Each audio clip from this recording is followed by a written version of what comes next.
Chennai 365, an effort by SKS in association with social, sports and cultural bodies to do good to a vibrant Chennai.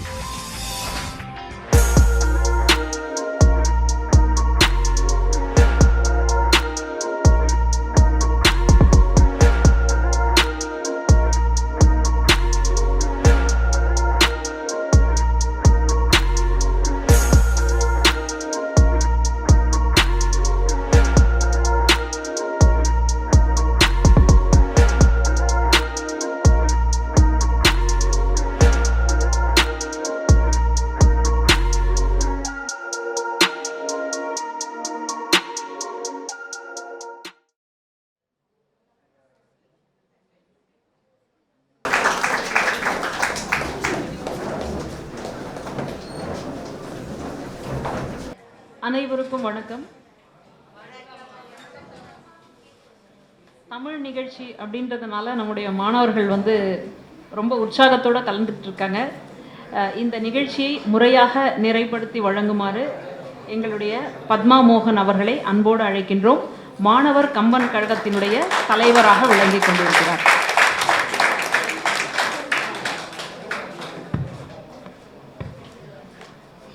உலகம் யாவையும் தாமுளவாக்கலும் நிலை பெறுத்தலும் நீக்கலும் நீங்களா அழகிலா விளையாட்டுடையார் அவர் தலைவர் அன்னவர்க்கே சரணாங்களே. ரொம்ப அழகான ஒரு காலை பொழுது.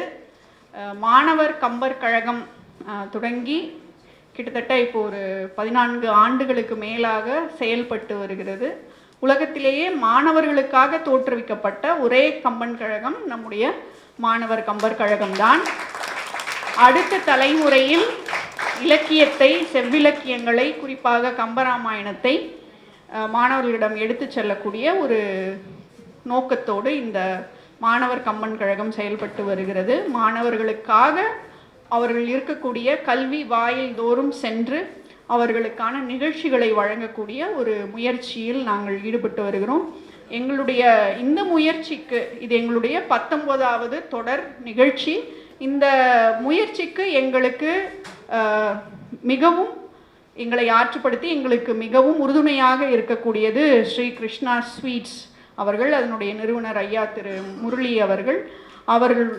அவர்களுடைய இந்த ஆண்டிற்கான 256வது தொடர் நிகழ்ச்சி, அதாவது நாள்தோறும் நல்லது செய்வோம் என்ற பொருண்மையில் இந்த ஆண்டு தொடர் நிகழ்ச்சிகளை நடத்தி வருகிறார்கள். அதுவும் குறிப்பாக இந்த மாதம் பார்த்திங்கன்னா அவர்களுடைய தந்தையாரனுடைய நினைவை போற்றி அப்பா 100 என்ற நிகழ்ச்சியை இப்பொழுதுதான் ஒரு தினங்களுக்கு முன்னால் நடத்தினார்கள்.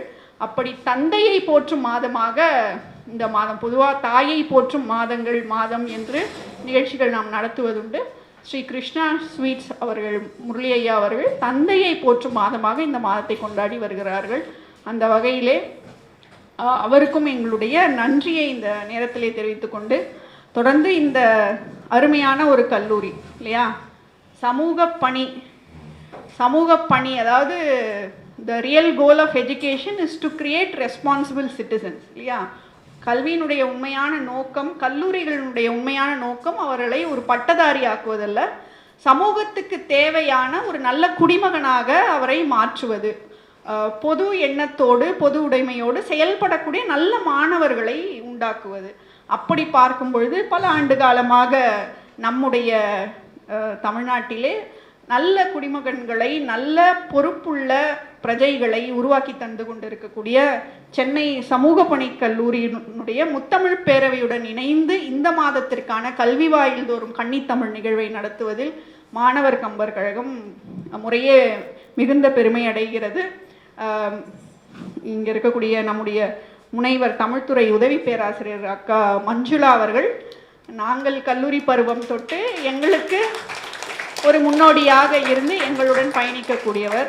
அந்த வகையிலே அவருடன் இணைந்து இந்த நிகழ்ச்சியை நடத்துவதிலே எங்களுக்கு மிக்க மகிழ்ச்சி. முறையே இப்பொழுது இறை வணக்கம், தமிழ்த்தாய் வாழ்த்து.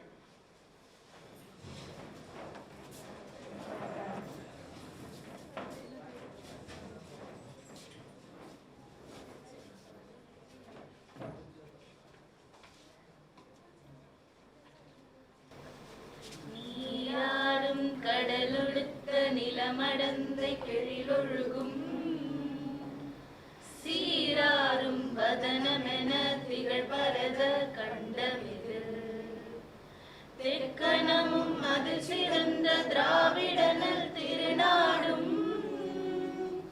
தக்க சிறு பிறை முதலும் தரித்தனமும் திலகமுமே அத்திலக வாசனை போல் அனைத்துலகும் இன்பமுற இத்திசையும் புகழ் மணக்க இருந்த பெரும் தமிழனங்கே தமிழனங்கே உன் சீரிழமை திறம்பியந்து செயல் மறந்து வாழ்ந்ததுமே வாழ்ந்ததுமே வாழ்ந்ததுமே. தமிழ்த்தாயை வாழ்த்து வழங்கிய மாணவிகளுக்கு நெஞ்சார்ந்த நன்றி.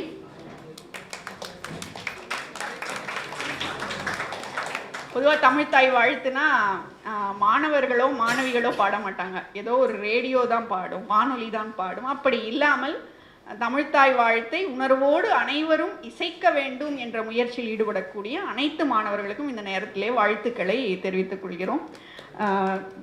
முறையே வரவேற்புரை வழங்குவதற்கு இங்கே நம்மளுடைய உதவி எப்பயுமே நமக்கு இடையில் இருக்கக்கூடிய மனிதர்களுடைய பெருமை நமக்கு பல நேரங்களில் தெரிவதில்லை. அப்படித்தான் நம்முடைய உதவி பேராசிரியர் சிஆர் மஞ்சுளா அவர்கள். அவர் நம்ம பார்க்கறதுக்கும் அணுகுவதற்கும் பேசுவதற்கும் மிக எளிமையானவர்களாக தெரியலாம். ஆனால் அவர் அலங்கரிக்காத மேடைகள் இல்லை, அவர் பேசாத தொலைக்காட்சிகள் இல்லை, அவர் ஏறாத மேடைகள் இல்லை, வாங்காத விருதுகள் இல்லை. இப்படி சொல்லிக்கொண்டே போகலாம். அப்படிப்பட்ட ஒரு மிகச்சிறந்த பெண் இலக்கிய ஆளுமையாக வலம் வந்து கொண்டிருக்கக்கூடிய என் அருமை தமக்கை சென்னை சமூக பணிக்கல்லூரியினுடைய தமிழ்துறை உதவி பேராசிரியர் முனைவர் சிஆர் மஞ்சுளா அவர்களை முறையே வரவேற்புரை வழங்க அன்போடு அழைக்கிறேன்.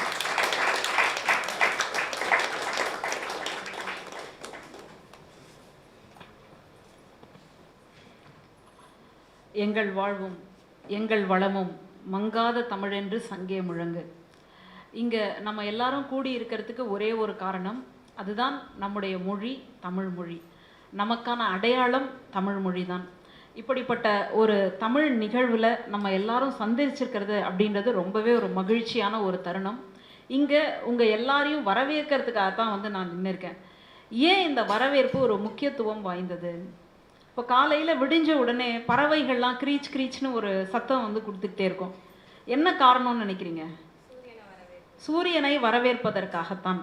அந்த மாதிரி உங்களை வரவேற்கக்கூடிய ஒரு அழகிய பணி எனக்கு கிடைச்சிருக்கு. அது உண்மையிலேயே ரொம்ப மகிழ்ச்சி. இந்த நல்ல நிகழ்ச்சிக்கு எப்போவுமே நம்முடைய கல்லூரி நிர்வாகம் சரி சரி சரிமா அப்படின்னு தலையாட்டக்கூடிய நம்முடைய கல்லூரி நிர்வாகத்தினருக்கும், நம்முடைய முதல்வர் அவர்களுக்கும், நம்முடைய புல முதன்மையர் அவர்களுக்கும், அவர்கள் அரூபமாக இருந்து இங்கே வருகை புரிந்திருக்கின்றார்கள் அப்படின்னு நினைத்து அவருக்கு என்னுடைய நெஞ்சார்ந்த வரவேற்பை தெரிவித்துக் கொள்கின்றேன். இந்த இடத்துல சிகரம் என்ன அப்படின்னா மாணவர் கம்பர் கழகம்தான். மாணவர்களுக்கு கம்பனை அறிமுகப்படுத்துவது அப்படின்றது ஒரு சவால். ஏன்னா நமக்கு இவ்வளோ பேர் நிறைந்த ஒரு சபையில் இன்னைக்கு கம்ப ராமாயணத்தை பற்றி பேசுறதுக்கு 10 பேர் கூட வரல, 2 பேர் தான் வந்திருக்காங்க. சரியா? அப்போ மாணவர்கள் மத்தியில் கம்பரை கொண்டு போய் சேர்ப்பது அப்படின்ற மிகப்பெரிய சவாலை ரொம்ப சாதாரணமாக தனுஷ் பாணியில் சொல்லணும் அப்படின்னா பிரச்சனையே போர்வையாக போத்திக்கிட்டு படுக்கிறவங்களாக இங்கே இருக்கக்கூடிய மாணவர் கம்பர் கழகத்தினுடைய தலைவராக இருக்கக்கூடிய பத்மா மோகன் அவர்களுக்கு, செயலாளராக இருக்கக்கூடிய பத்மா மோகன் அவர்களுக்கு அவர்களை வருக வருக என வரவேற்பதில் ரொம்ப பெரிய ஒரு மகிழ்ச்சி. ஏன் முதல்ல செயலாளரை குறிப்பிடுறேன் அப்படின்னு சொன்னால், தலைவருக்கு அவர் என்ன நினைக்கிறாரோ அதை செயல்படுத்தக்கூடியவராக இருக்கிறார். அப்போ தலைவர் யார் அப்படின்னு நீங்கள் தேடுறீங்க இல்லையா? நீங்கள் தேடவே வேண்டாம். இந்த அரங்கத்திலேயே தலைமை பண்போடு வீற்றிருக்கக்கூடிய ஒரு நபர் திரு வை தாராமூர்த்தி அவர்கள் இங்கே வருகை புரிந்திருக்கின்றார்கள். பொதுவாக தலைவர்கள்லாம் கடைசியாக எல்லாரும் வந்துட்டாங்களா, தொடங்கிடலாமா, நான் வந்த உடனே தொடங்கிடுவீங்களா, நான் பேசின உடனே கிளம்பிடுவேன் அப்படின்னு சொல்லுபவர்கள் மத்தியில் இன்னைக்கு நம்முடைய நிகழ்ச்சி தொடங்குவதற்கு முன்பாக பேனரை கூட நான் தான் கட்டுவேன் அப்படின்னு சொல்லக்கூடிய தலைவரை நீங்கள் பார்க்க முடியும்னா அவர் வைதாராமூர்த்தி அவர்கள் மட்டும்தான். அவர்களை வருக வருக என வரவேற்பதில் நம்முடைய கல்லூரி பெரும் மகிழ்ச்சி அடைகின்றது. அடுத்ததாக இன்றைய சிறப்பு விருந்தினர், அவரை வந்துட்டு நீங்கள் கல்லூரி மாணவரா அல்லது கல்லூரி பேராசிரியரா அப்படின்ற ஒரு குழப்பத்தில் நீங்கள் இருக்கலாம்.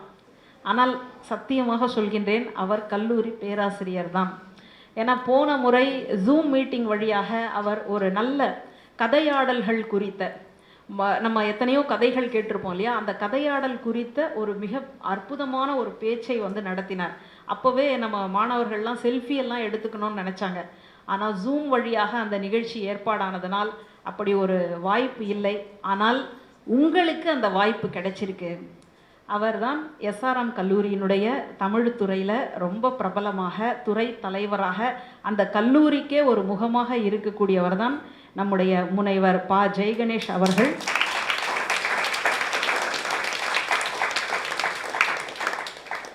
நடிகர் இவர் விவேக் வந்து அடிக்கடி ஒரு நகைச்சுவை சொல்லிட்டு இருப்பார், எனக்கு ஐஜியை தெரியும் ஆனால் ஐஜிக்கு தான் என்ன தெரியாது.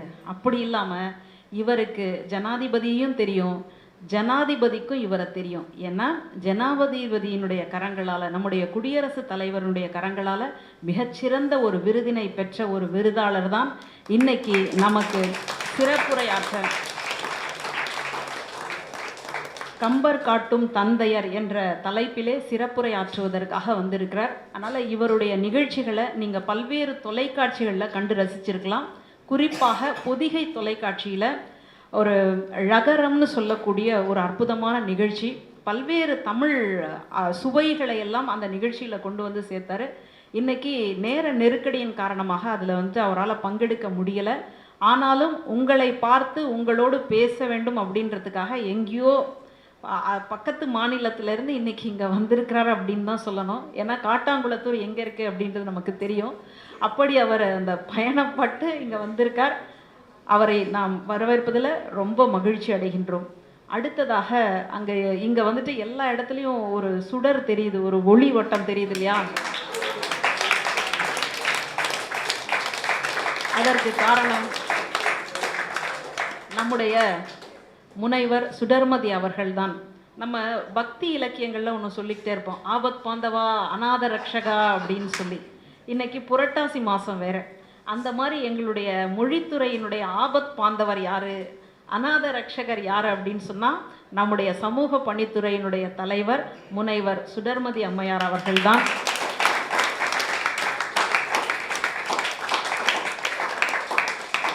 நம்முடைய அனைத்து நிகழ்ச்சிகளுக்கும் தோள் கொடுத்து பல்வேறு உதவிகளை செய்து இங்கே வந்திருக்கிறாங்க. அவங்களுக்கு வரவேற்பு சொல்லலை அப்படின்னு சொன்னால் நம்முடைய நிகழ்ச்சி முழுமை பெறாது.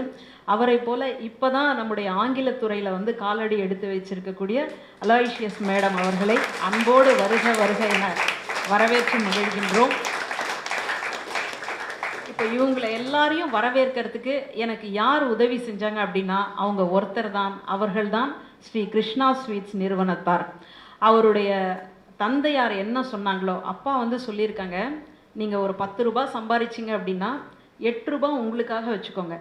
இந்த 2 ரூபாயில் ஒன்று சமூக பணி செய்யணும், இன்னொரு 1 ரூபாய்க்கு இலக்கிய பணி செய்யணும். அதை இன்றைக்கெல்லாம் அப்பா பேச்செல்லாம் இன்றைக்கி யார் கேட்குறாங்க? யோசிச்சு பாருங்களேன். இந்த வீட்டில் வந்து நான் வந்து பிறந்தனே, இதே அமெரிக்காவில் பிறந்திருந்தா ஆப்பிரிக்காவில் பிறந்திருந்தா அப்படின்னு நம்ம சொல்லுவோம் இல்லையா? அப்படி இல்லாமல் தன்னுடைய அப்பா என்ன சொன்னாரோ, அவர் இன்னைக்கு இல்லை கூட இல்லை, உலகத்தில் இல்லை, ஆனாலும் கூட அவர் சொன்ன வார்த்தையை அப்படியே பின்பற்றி ஒரு 10 ரூபாய் சம்பாதிக்கிறதா இருந்தது அப்படின்னா 8 ரூபாயை வந்து தன்னுடைய வாழ்க்கைக்காகவும், 1 ரூபாயை இலக்கிய பணிக்காகவும், 1 ரூபாயை சமூக பணிக்காகவும் செய்து கொண்டு இருக்கக்கூடிய கிருஷ்ணா ஸ்வீட்ஸினுடைய நிறுவனத்தார் முரளி அவர்களுக்கு நாம் இந்த நேரத்தில் வரவேற்பை சொல்லிக் கொள்வதில் ரொம்ப மகிழ்ச்சி அடைகின்றோம். இன்னும் இந்த மாணவர் கம்பன் கழகத்தை சார்ந்தவர்களுக்கும் இங்கு வந்து திரளாக இருக்கக்கூடிய உளவியல் மாணவர்களுக்கும் சமூக பணி மாணவர்களுக்கும் என்னுடைய நெஞ்சார்ந்த வரவேற்பை சொல்லிக் கொள்கின்றேன்.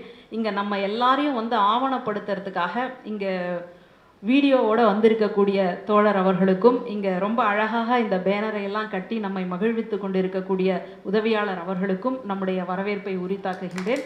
அனைவரையும் வருக வருக என வரவேற்று மகிழ்கின்றேன். வரவேற்புரையையே வாழ்த்துரையாக வழங்கிய அக்கா சிஆர் மஞ்சுளா அவர்களுக்கு நெஞ்சார்ந்த நன்றிகளை தெரிவித்துக் கொண்டு, எல்லா நபர்களையும் விட சிறப்பு விருந்தினர்களாக அரங்கம் நிறைய இருக்கக்கூடிய மாணவர்களையும் மாணவர் கம்பன் கழகம் சார்பாக நெஞ்சார்ந்த வரவேற்பை இந்த நேரத்தில், ஏன்னா உங்களுக்காக தான் இந்த நிகழ்ச்சி. உங்களிடம் ஓரிரண்டு கம்பன் குறித்த விதைகளாவது உங்களுடைய மனதிலே விழுந்தால் நாளை அது விருட்சமாக வளரும் என்ற நம்பிக்கையிலாம் அந்த நிகழ்ச்சி நடத்தி கொண்டிருக்கிறோம். அந்த வகையிலே இதை தொடர்ந்து சொன்னாங்க, இங்கே இந்த அறையே சுடர் மிகுந்த அறையாக மாறி இருக்கிறது அப்படின்னு. அது பாரதி சொல்கிற மாதிரி மதி சுடர்மிகு மதியாக இருக்கணும் இல்லையா? அப்படி சுடர்மிகு மதியை உண்டாக்கக்கூடிய ஒரு தன்மை. ஆனால் மதினா குளுமையும் இருக்கும் இல்லையா? மதினா ஒன்று அறிவு, இன்னொன்று குளுமை. ஸோ குளுமையும் அதே போல் ஆழ்ந்த அறிவும் புலமையும் மிக்க தன்னுடைய, இப்போ சூரியனுடைய வெப்பம் சுடும், மதியினுடைய வெப்பம் நம்மை சுடாது. அந்த வகையிலே தன்மையோடு அறிவை புகட்டக்கூடிய சமூக பணித்துறையினுடைய தலைவர் அம்மா சுடர்மதி அவர்களை இந்த நேரத்திலே தலைமை உரை ஆற்றுமாறு பணிவன்போடு அழைக்கிறேன். இங்கே கூடியிருக்க அனைவருக்கும் என் முதற்கண் வணக்கம்.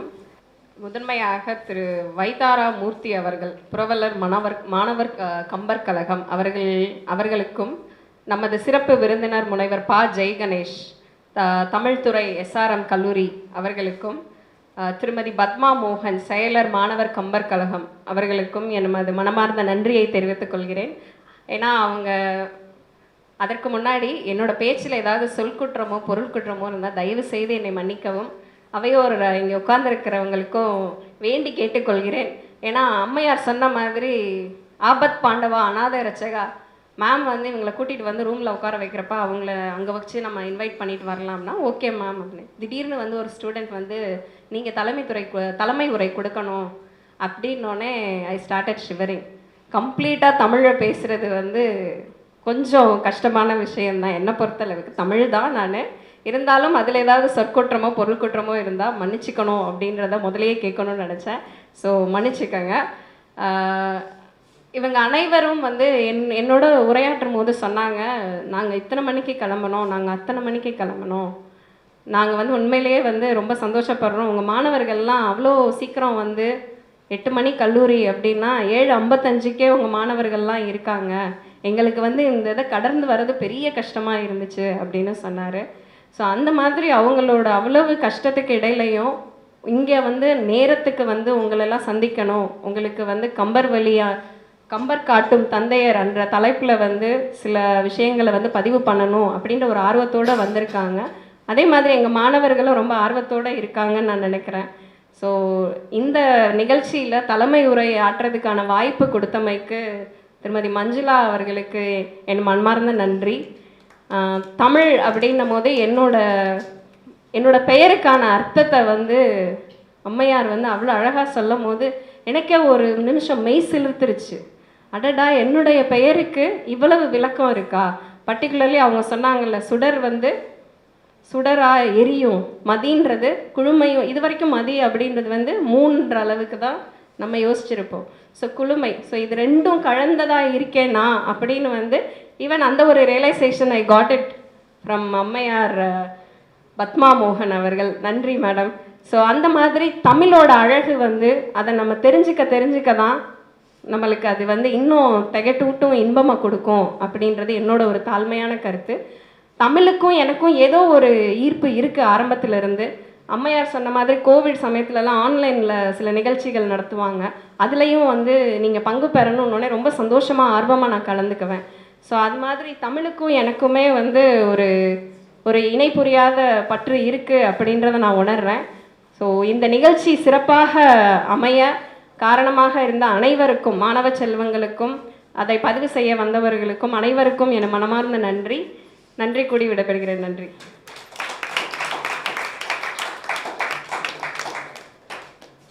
நம்முடைய கல்லூரி பத்ம விபூஷன் மேரி கிளப்வாலா ஜாதவ் அவர்களுடைய ஒரு தொலைநோக்கு பார்வையின் காரணமாக உருவானது. இன்னைக்கு நம்ம 70வது வருஷத்தை கொண்டாடி 71வது வருஷத்தில் அடியெடுத்து வச்சிருக்கிறோம். நம்முடைய கல்லூரியை பற்றிய செய்திகளை தொகுத்து ஒரு நூலாக வெளியிட்டிருக்கோம். அதை வந்துட்டு சிறப்பு அழைப்பாளர்களுக்கு வழங்குமாறு சமூக பணித்துறை தலைவர் சுடர்மதி அவர்களை அன்போடு கேட்டுக்கொள்கின்றோம். புரவலர் வைதாராமூர்த்தி அவர்களுக்கு,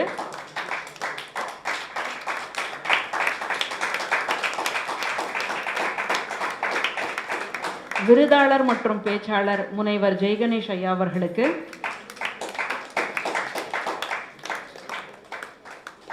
மாணவர் கம்பர் கழகத்தினுடைய செயலாளர் திருமதி பத்மா மோகன் அவர்களுக்கு,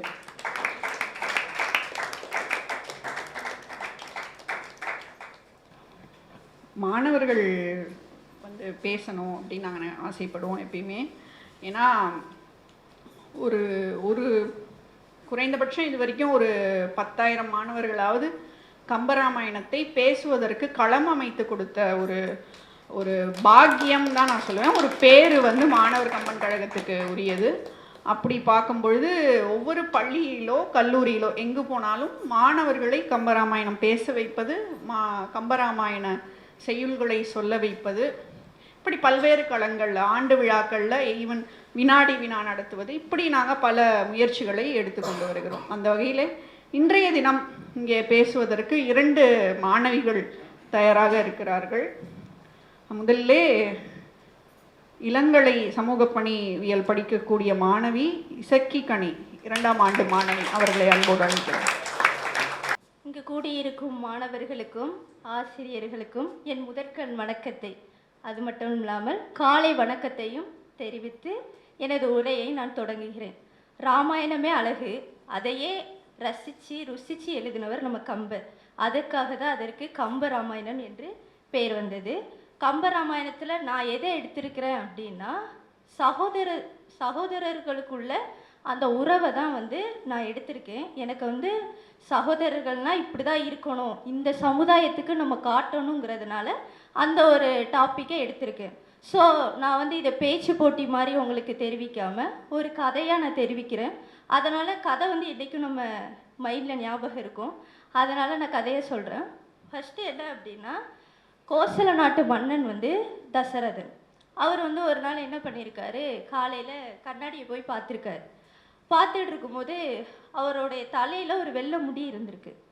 அவர் யோசிச்சிருக்காரு, நமக்கு வயசாயிட்டு இனிமேல் நமக்கு எதுக்கு ஆட்சி, காடு வாங்குது, வீடு போங்குது, இனிமேல் நம்ம மகனுக்கு கொடுக்கறது தான் நல்லது அப்படின்னு அவர் யோசிச்சிருக்காரு.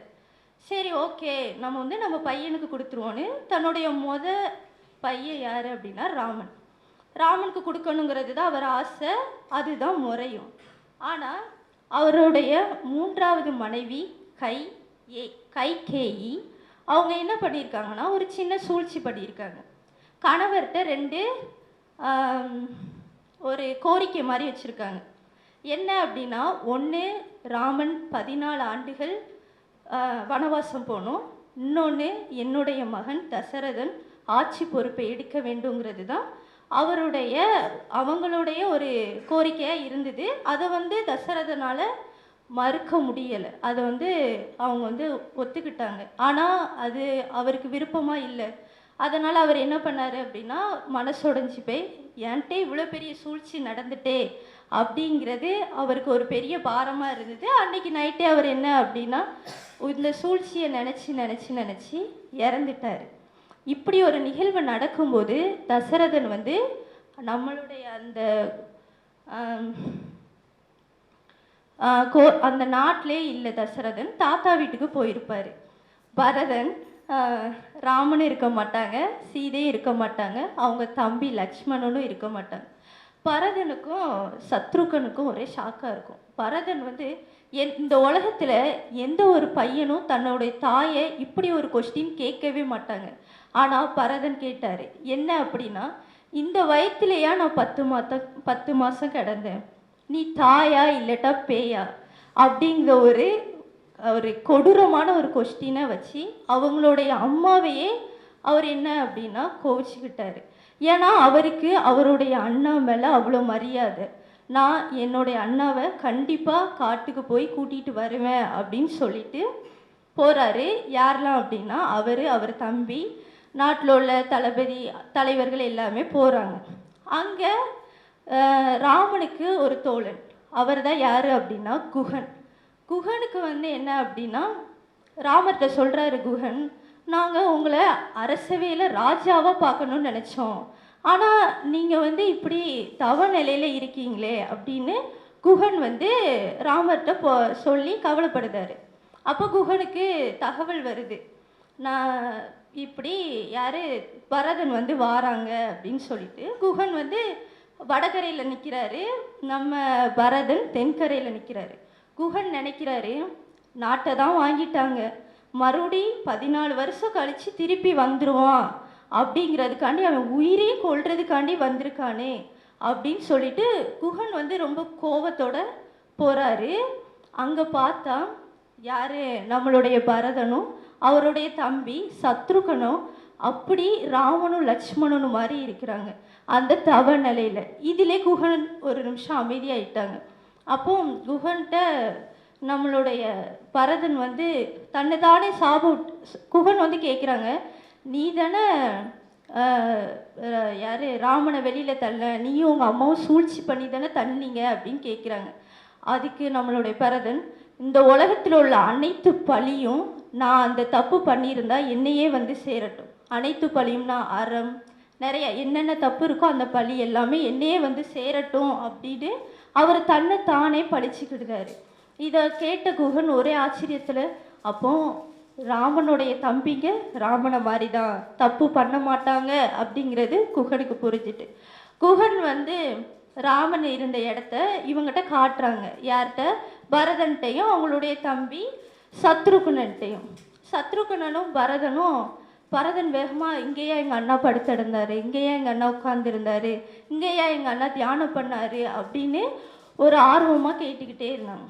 ஃபைனலாக ராமனை பரதன் வந்து பார்த்துட்டாங்க.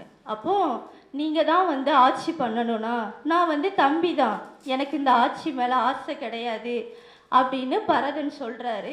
ராமன், இல்லை, நான் என்றைக்கும் என்னுடைய அப்பா சொல்ல நான் தட்டவே மாட்டேன், எங்கள் அப்பாவுக்கு நான் வாக்கு கொடுத்துருக்கேன், அதனால் நான் அந்த வாக்கை நிறைவேற்றியே ஆவேன், நான் 14 வருஷம் காட்டில் தான் இருப்பேன் அப்படின்னு சொன்னதுனால பரதன் வந்து ஒரு செருப்பை கொடுக்குறாரு. ராமன் அதை போடுதாரு. அந்த செருப்பை வச்சு 14 ஆண்டுகள் வந்து நம்ம பரதன் வந்து ஆட்சி செஞ்சார். சிம்மாசனத்தில் பரதன் உட்காரலை, யாருன்னா ராமனுடைய செருப்பு தான் இருந்தது. இதிலே நம்ம தெரிஞ்சுக்கலாம் ஒரு அண்ணன் தம்பி பாசத்தை. நம்மளாம் இந்த காலத்தில் வந்து ஒரு சொத்துக்காக அண்ணனை கொன்றுதோம், தம்பியை கொன்றுதோம், இந்த இரத்த பாசமே இல்லாமல் அப்படிங்கிற மாதிரி. ஆனால் அதுக்கெலாம் ஒரு எடுத்துக்காட்டு யாருன்னா நம்ம 4 சகோதரர் ராமன், பரதன், லக்ஷ்மணன், சத்ருகன் என்றே கூறி வாய்ப்புக்கு நன்றி கூறி விடை கூறுகிறேன். நன்றி, வணக்கம். கதையை தனக்கே உரிய ஒரு நடையில் சொன்ன இசக்கிக்கனி அவர்களுக்கு நன்றி. சகோதரத்துவம் என்று பேசும் பொழுது கம்பனை வந்து பேசாமல் ஒரு மேடை வந்து நிறைவே அடையாது. ஏன்னா சகோதரன் அப்படின்றவங்க வந்து ஒரு தாய் வயிற்றில் பிறந்தவர் மட்டுமல்ல, தன்னுடன் வந்து சேர்ந்து கொண்ட குகனை, தன்னிடம் சரணாகதி அடைந்த விபீடனனை, எல்லாம் வந்து தன்னை அடைக்கலமாக வந்தடைந்த சுக்ரீவனை, அனைவரையும் தன்னுடைய சகோதரனாக ஏற்றுக்கொண்டவர் ராமர். தம்பி, அவங்க ராமனுக்கு தம்பின்னு சொல்வது சரியாக இருக்காது. ஏன்னா குகன், சுக்ரீவன், இவங்க எல்லா விபீடனன்லாம் வந்து ராமரை விட கண்டிப்பாக வயதிலே பெரியவர்கள். ஏன்னா திரிசடையினுடைய வயது வந்து ராமரனுடைய வயதை விட கூட. அப்படி பார்க்கும்போது அனைவரையும் சகோதரனாக, அதனால்தான் விபீடனம் சொல்லும் பொழுது கூட புகழரும் காணம் தந்து புதல்வலார் பொலிந்தான் நுந்தைன்னு சொல்லுவார். அதாவது அவன் அண்ணன் என்பதனால எனக்கு முன்னாடி அவர் உனக்கு அப்பா அப்படின்னு சொல்கிற மாதிரி. அதே மாதிரி குகனொடும் ஐவரானோம் முன்பு பின்பு குன்று சுழ்வான் மகனொடும் அறுவரானோம் எம்முழை அன்பின் வந்த அகனமர் காதலைய நின்னொடும் எழுவரானோம்னு சொல்கிறாரு. அதே மாதிரி முதல்ல இந்த பாடல்களில் பேக்ரவுண்ட் மியூசிக் போட்டது கம்பனாக இருக்குமோன்னு எனக்கு ஒரு எண்ணம் வரும். அதாவது ஒரு பாட்டு படிக்கும் பொழுதே அது எந்த சூழலில் இருக்குது அப்படின்னு நம்மளால் உணர முடியும். குகன் வந்து கோவத்தில் பரதனை பேசும்பொழுது பேசுவான். அவன் எங்கே நின்று பேசுகிறான்? கங்கை கரையில் நின்று பேசுகிறான். கரையில் நிற்கும் போது அந்த தண்ணி வந்து எப்படி இருக்கும்? நம்ம ஓடையில் போகும்போது சத்தம் கேட்காது. ஆனால் ஒரு ஆறு ஓடிக்கொண்டு இருக்கும்போது ஆற்றுக்குன்னு ஒரு சத்தம் இருக்கும், ஒவ்வொரு ஆற்றுக்கும் ஒரு கணம் இருக்கும். அது வந்து ஆனால் கடல் அலை போல் இருக்காது இல்லையா? அப்போது அந்த அந்த ஆறு இப்படி ஓடிக்கிட்டு இருக்கு, அதில் சில்ல சில்ல அலைகள் இருக்குது. அதை எப்படி சொல்லலாம் பாட்டில் அப்படின்னும் போது அந்த நடை அசையிலேயே சொல்லுவார். ஆழ நெடுந்திரை யாரு கடந்திவர் போவாரோ, வேழ நெடும்படை கண்டு விளங்கிடும் வில்லாளோ, தோழமை என்றவர் சொல்லிய சொல்லொரு சொல்லன்றோ, பேதமை வேடன் இறந்திலன் என்றனை ஏசாரோ. ஒரு ஆறு ஓடுற சத்தம் வந்து அப்படி கண்ணை மூடிட்டு நீங்கள் அந்த பாட்டை அப்படி சொல்லி பார்த்தீங்கன்னா அவ்வளோ அழகாக இருக்கும். அப்படி ஒவ்வொரு பாட்டும் பொருள் மட்டும் கிடையாது, இது கைத்தட்டலாம், தப்பு இல்லை, சரிங்களா? எல்லாரும் ஒரு இமேஜினேஷனில் இருக்காங்க, ஆறு ஓடுற சத்தம் கேட்குதான்னு கேட்டுக்கிட்டு இருக்காங்க. ஆக அப்படி அந்த ஒரு ஒரு சின்ன மாதிரி சின்ன சின்ன விஷயங்கள் தான் வந்து ஒரு கவிதையை வந்து ரசிக்க வைக்குது. கவிதையை ரசிக்க தெரிந்தவர்களால் வாழ்க்கையை ரசித்து வாழ முடியும் என்பதுதான் உண்மை. ஏன் நம்ம வந்து நம்ம மனிதர்கள் எல்லாம் இயந்திரங்களாக மாறாமல் மனிதத்துவத்தோடு மனிதனாகவே வாழ வேண்டும் என்று சொன்னால் இலக்கியங்கள் மிக முக்கியமான இடத்தை பிடிக்கிறது. ஏன்னா மனிதனிடம் ரசனையை வளர்ப்பது இலக்கியங்கள் தான், மனிதனுக்கு நல்ல அறத்தை சொல்லிக் கொடுப்பது இலக்கியங்கள் தான். அப்படி ரசித்து நம்ம ஒரு இலக்கிய சுவையை உணர்ந்து நம்ம வந்து படித்தா இன்னும் சிறப்பாக இருக்கும். இசக்கிக்கனி இன்னும் மென்மேலும் கம்பனை ஆழ்ந்து படித்து இன்னும் பல மேடைகள் பேச வேண்டும் என்று வாழ்த்துகிறேன். தொடர்ந்து இளங்கலை 2ஆம் ஆண்டு சமூக பணிவியல் படிக்கக்கூடிய மாணவி காந்திமதி அவர்களை அழைக்கிறேன்.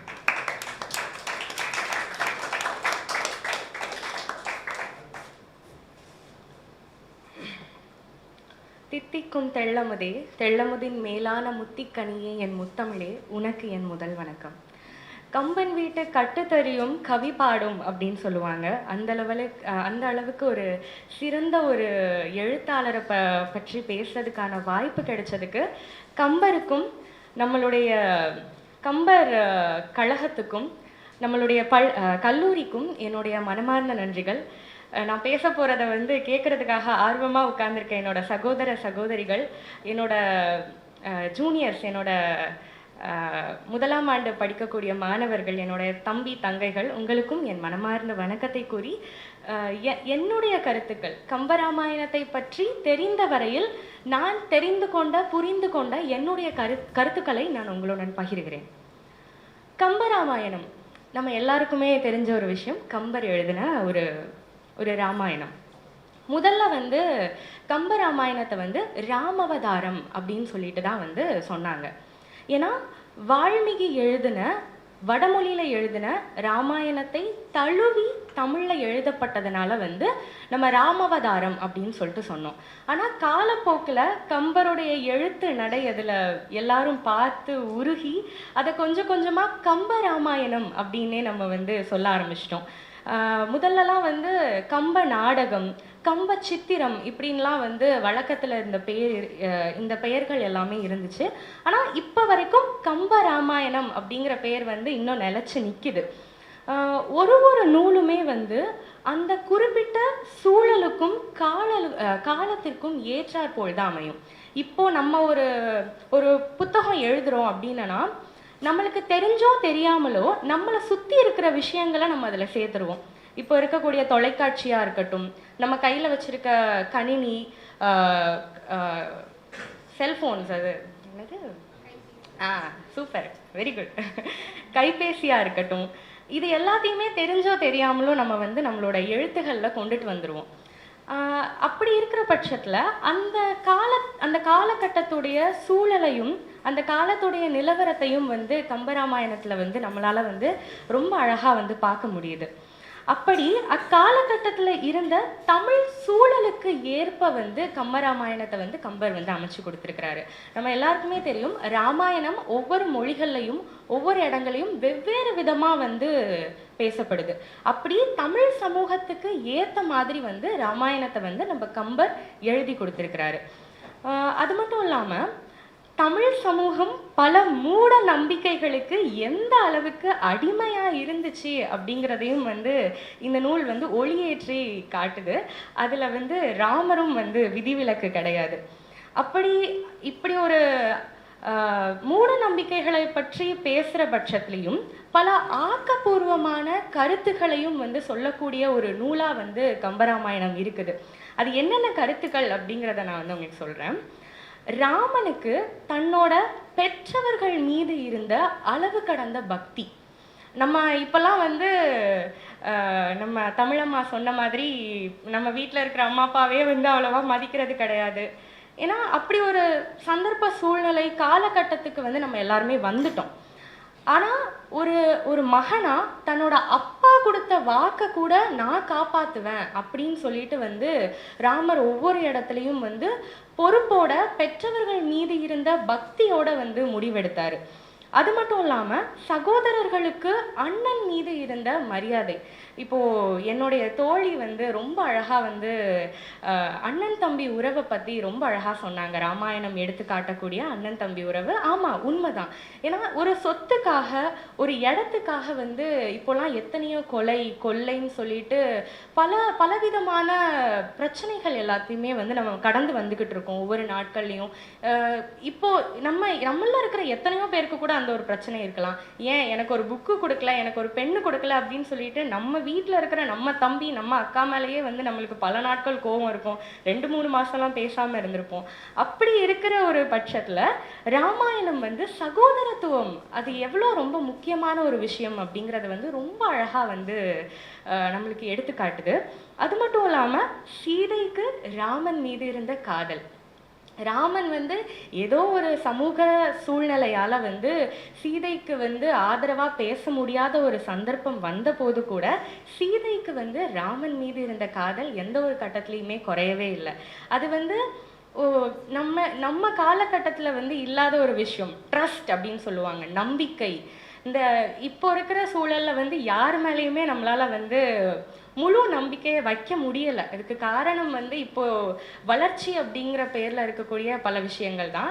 ஆனால் சீதை வந்து ராமன் மீது அந்த ஒரு இக்கட்டான கட்டத்தில் கூட வந்து அந்த காதலை வந்து ஒரு இடத்துல கூட இறக்காமல் வந்து அவங்க இருந்திருப்பாங்க. அது மட்டும் இல்லாமல் தன்னோட குடும்பத்தில் எவ்வளோதான் பிரச்சனைகள் இருந்தாலுமே அது நம்மளோட நாட்டு மக்களை பாதிச்சிடக்கூடாது அப்படிங்கிறதுக்காக சத்ருகனன் எடுத்த முடிவாக இருக்கட்டும், பரதன் எடுத்த முடிவாக இருக்கட்டும் ரொம்ப ரொம்ப ரொம்ப ரொம்ப மேன்மையானது. ஏன்னா இப்போ நம்ம வந்து அரசியல் விஷயங்களை பார்க்குறோம், நம்ம வீட்டு விஷயங்களை பார்க்குறோம். வீட்டில் அம்மா அப்பாவுக்கு இருக்கிற சண்டையால் குடும்பமே சதஞ்சு போயிடுது. அரசியலில் நடக்கிற பிரச்சனையால் நாடே சதஞ்சு போயிடுது. அப்படி இருக்கக்கூடிய ஒரு காலகட்டத்துக்கு எடுத்துக்காட்டாக அவங்க வந்து இப்படி தான் இருக்கணும் அப்படிங்கிறத வந்து இருந்து காட்டியிருக்கிறாங்க. அதாவது அவங்களோட பிரச்சனைகள் எதுவுமே தன்னோட மக்களை பாதிச்சிடக்கூடாது அப்படின்னு சொல்லிட்டு ராமர் அவருடைய பாதுகையை வச்சு சத்ருகனன் வந்து ஒரு அழகான ஒரு ஆட்சி புரிஞ்சிருக்கிறாரு அப்படிங்கிறத நம்மளால பார்க்க முடியுது. அது மட்டும் இல்லாமல் ஒருத்தங்களுக்குள்ள கொடுத்த வாக்கை அவ்வளோ அழகாக வந்து காப்பாற்றி கடைசி வரைக்கும் இருந்திருக்கிறாங்க. இன்னொரு ரொம்ப அழகான ஒரு விஷயம் என்ன அப்படின்னா, இப்போல்லாம் வந்து மனுஷங்களையே நம்ம வந்து சமமாக மதிக்கிறது கிடையாது. ஆனால் குரங்குகளையும் பறவைகளையும் வந்து மனிதர்களுக்கு சமமாக வச்சு ராமாயணம் வந்து படைக்கப்பட்டிருக்கும். அதாவது அவங்களையும் ஒரு மேன்மையான உயிராக கருதி அவங்களையும் மதித்து அந்த கதையோட முடிவு வரைக்கும் ரொம்ப அழகாக வந்து உயிரோட்டத்தோடு வந்து எடுத்துகிட்டு போயிருப்பாங்க. இது வந்து அவங்க வந்து எல்லா உயிர்களுக்கும் அந்த காலகட்டத்தில் எந்த அளவுக்கு வந்து மதிப்பு கொடுத்துருப்பாங்க அப்படிங்கிறத வந்து காட்டுது. ஒரு குடும்பத்தில் இருக்க வேண்டிய ஒற்றுமை அதை ரொம்ப அழகாக வந்து கம்பராமாயணம் வந்து கம்பர் வந்து எடுத்துரைச்சிருக்கிறாரு. அது மட்டும் இல்லாமல் ஒரு குடும்பத்தில் இருக்கக்கூடாத வஞ்சகம் அதையுமே வந்து அவரோட கதைகள் மூலமாக நம்மளுக்கு சொல்லியிருக்கிறாரு. கடலில் கல் போட்டு பாதை உருவாக்குவது அப்படிங்கிற மாதிரி புத்திசாலித்தனமான பல விஷயங்களும் வந்து அதில் இடம்பெற்றிருக்கும். அதுக்கு நீ இப்போ யாரும் கடலில் போயிட்டு கல் போட்டுட்டு மிதக்குமா மிதக்காதான் ஏறி பார்த்து விழுந்தா நான் பொறுப்பு கிடையாது, சரியா? ஸோ இப்படி பல வகையான தத்துவங்களையும் கருத்துக்களையும் நெறிகளையும் ஏந்தி தாங்கி நிற்கும் ஒரு அற்புதமான நூலாக வந்து இந்த கம்பராமாயணம் அப்படிங்கிறது இப்போ வரைக்குமே வந்து நிலச்சி நின்றுட்டுருக்கு அப்படிங்கிறது ரொம்ப ரொம்ப ஒரு தமிழுக்கே வந்து ரொம்ப பெருமையான விஷயம். கம்பர் நமக்காக அந்த நூல் எழுதி கொடுத்துருக்கிறாரு அப்படிங்கிறது வந்து நம்ம எல்லாருக்குமே வந்து ஒரு கர்வம், கௌரவம், இது எல்லாமே வந்து நம்ம அதை அனுபவிச்சுக்கலாம், முழுமையாக அனுபவிச்சுக்கலாம். அந்த மாதிரி ஒரு சிறந்த நூலை பேசுறதுக்கான வாய்ப்பு எனக்கு கிடைச்சதுக்கு நன்றி கூறி விடைபெறுகிறேன். நான் உங்கள் காந்திமதி. நன்றி.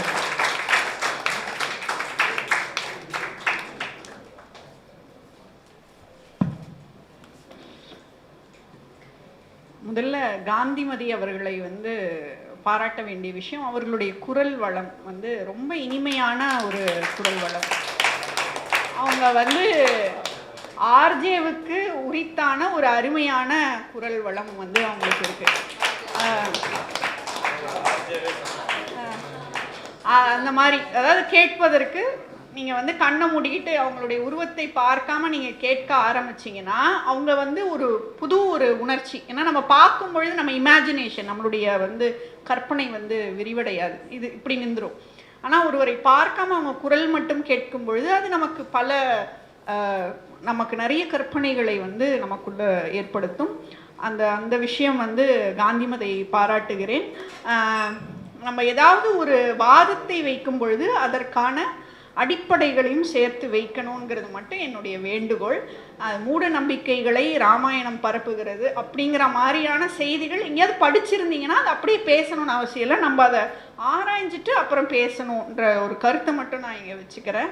நம்ம இன்னைக்கு சொல்லக்கூடிய DEI, நம்மளுடைய HR துறையிலையோ நீங்கள் MSW துறையிலையோ போனீங்கன்னா இப்போ வந்து நான் எல்லாரும் பேசக்கூடிய ட்ரெண்டிங் டாபிக் என்ன அப்படின்னு கேட்டிங்கன்னா DEIனா என்ன தெரியுமா? டைவர்சிட்டி, ஈக்விட்டி, இன்க்ளூஷன் அப்படின்னு சொல்லுவாங்க.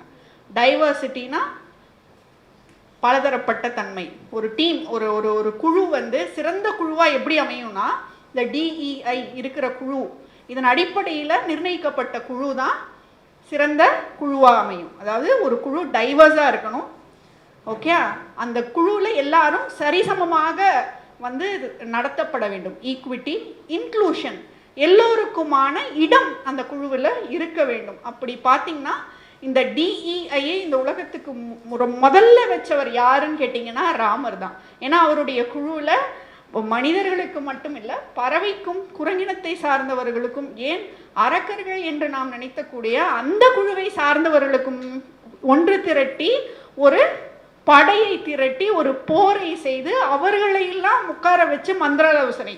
ராவணன் அவருடைய தம்பியினுடைய ஆலோசனையே கேட்பதற்கு தயாராக இல்லை.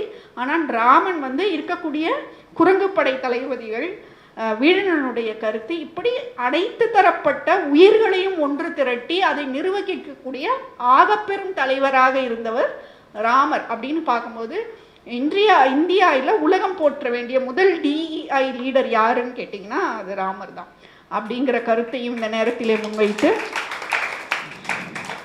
அடுத்து ஒரு முக்கியமான பணி, இந்த நிகழ்வினுடைய முத்தாய்ப்பாக கிருஷ்ணா ஸ்வீட்ஸ் மற்றும் மாணவர் கம்பன் கழகம் இணைந்து வழங்கக்கூடிய ஆசிரியர் பணிச்செம்மல், ஆசிரியர் பணியை அறப்பணியாக தலைமேற்கொண்டு செய்யக்கூடிய ஆசிரியர்களுக்கு, பேராசிரியர் பெருமக்களுக்கு ஆசிரியர் பணிச்செம்மல் விருது வழங்கி மகிழ்கிறோம். அந்த வகையிலே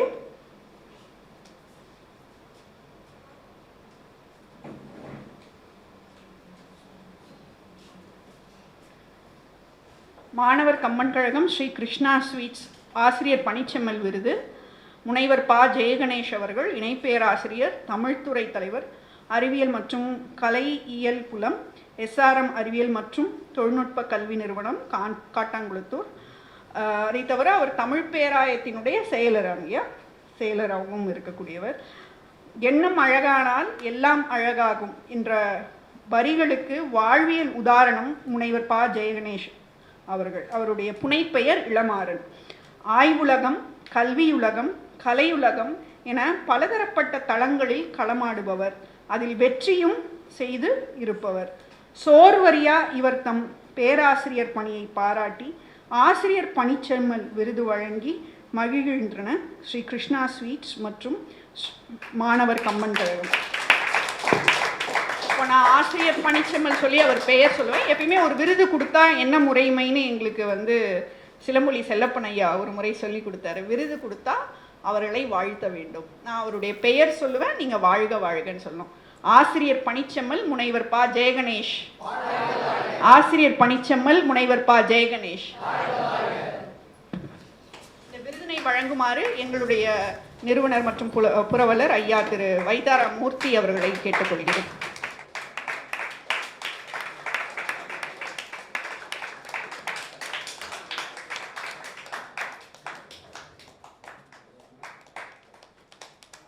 தொடர்ந்து பேசிய மாணவர்களுக்கும் இந்த நேரத்திலே பரிசு வழங்கலாம் நினைக்கிறோம். இசக்கி கனி மற்றும் காந்திமதி அவர்களுக்கு.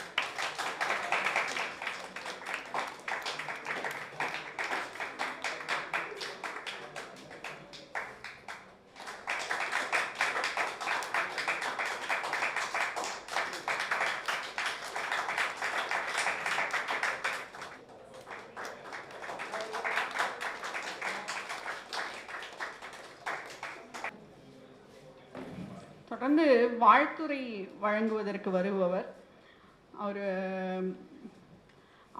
துறை வாரியாக பார்த்திங்கன்னா அவர் கணக்கு பட்டாயர். அவர் வந்து கணக்கு வேலைகளிலே ஈடுபட்டு கொண்டு இருக்கக்கூடியவர்.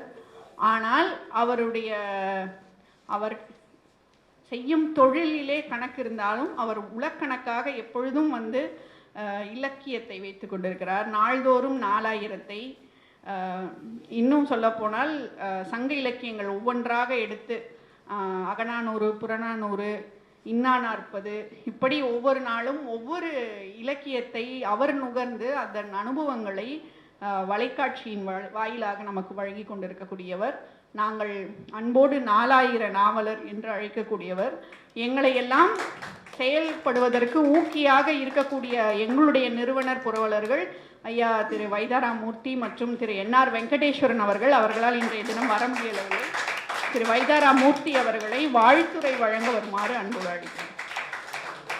பச்சை மாமலை போல் மேனி பவளவாய் கமலச்செங்கன் அச்சுதா அமரரே ஆயிரதம் கொழுந்தே என்னும் இச்சுவை தவிர யான் போய் இந்திர லோகமாலும் அச்சுவை பெறினும் வேண்டேன் அரங்கமா நகருளானே.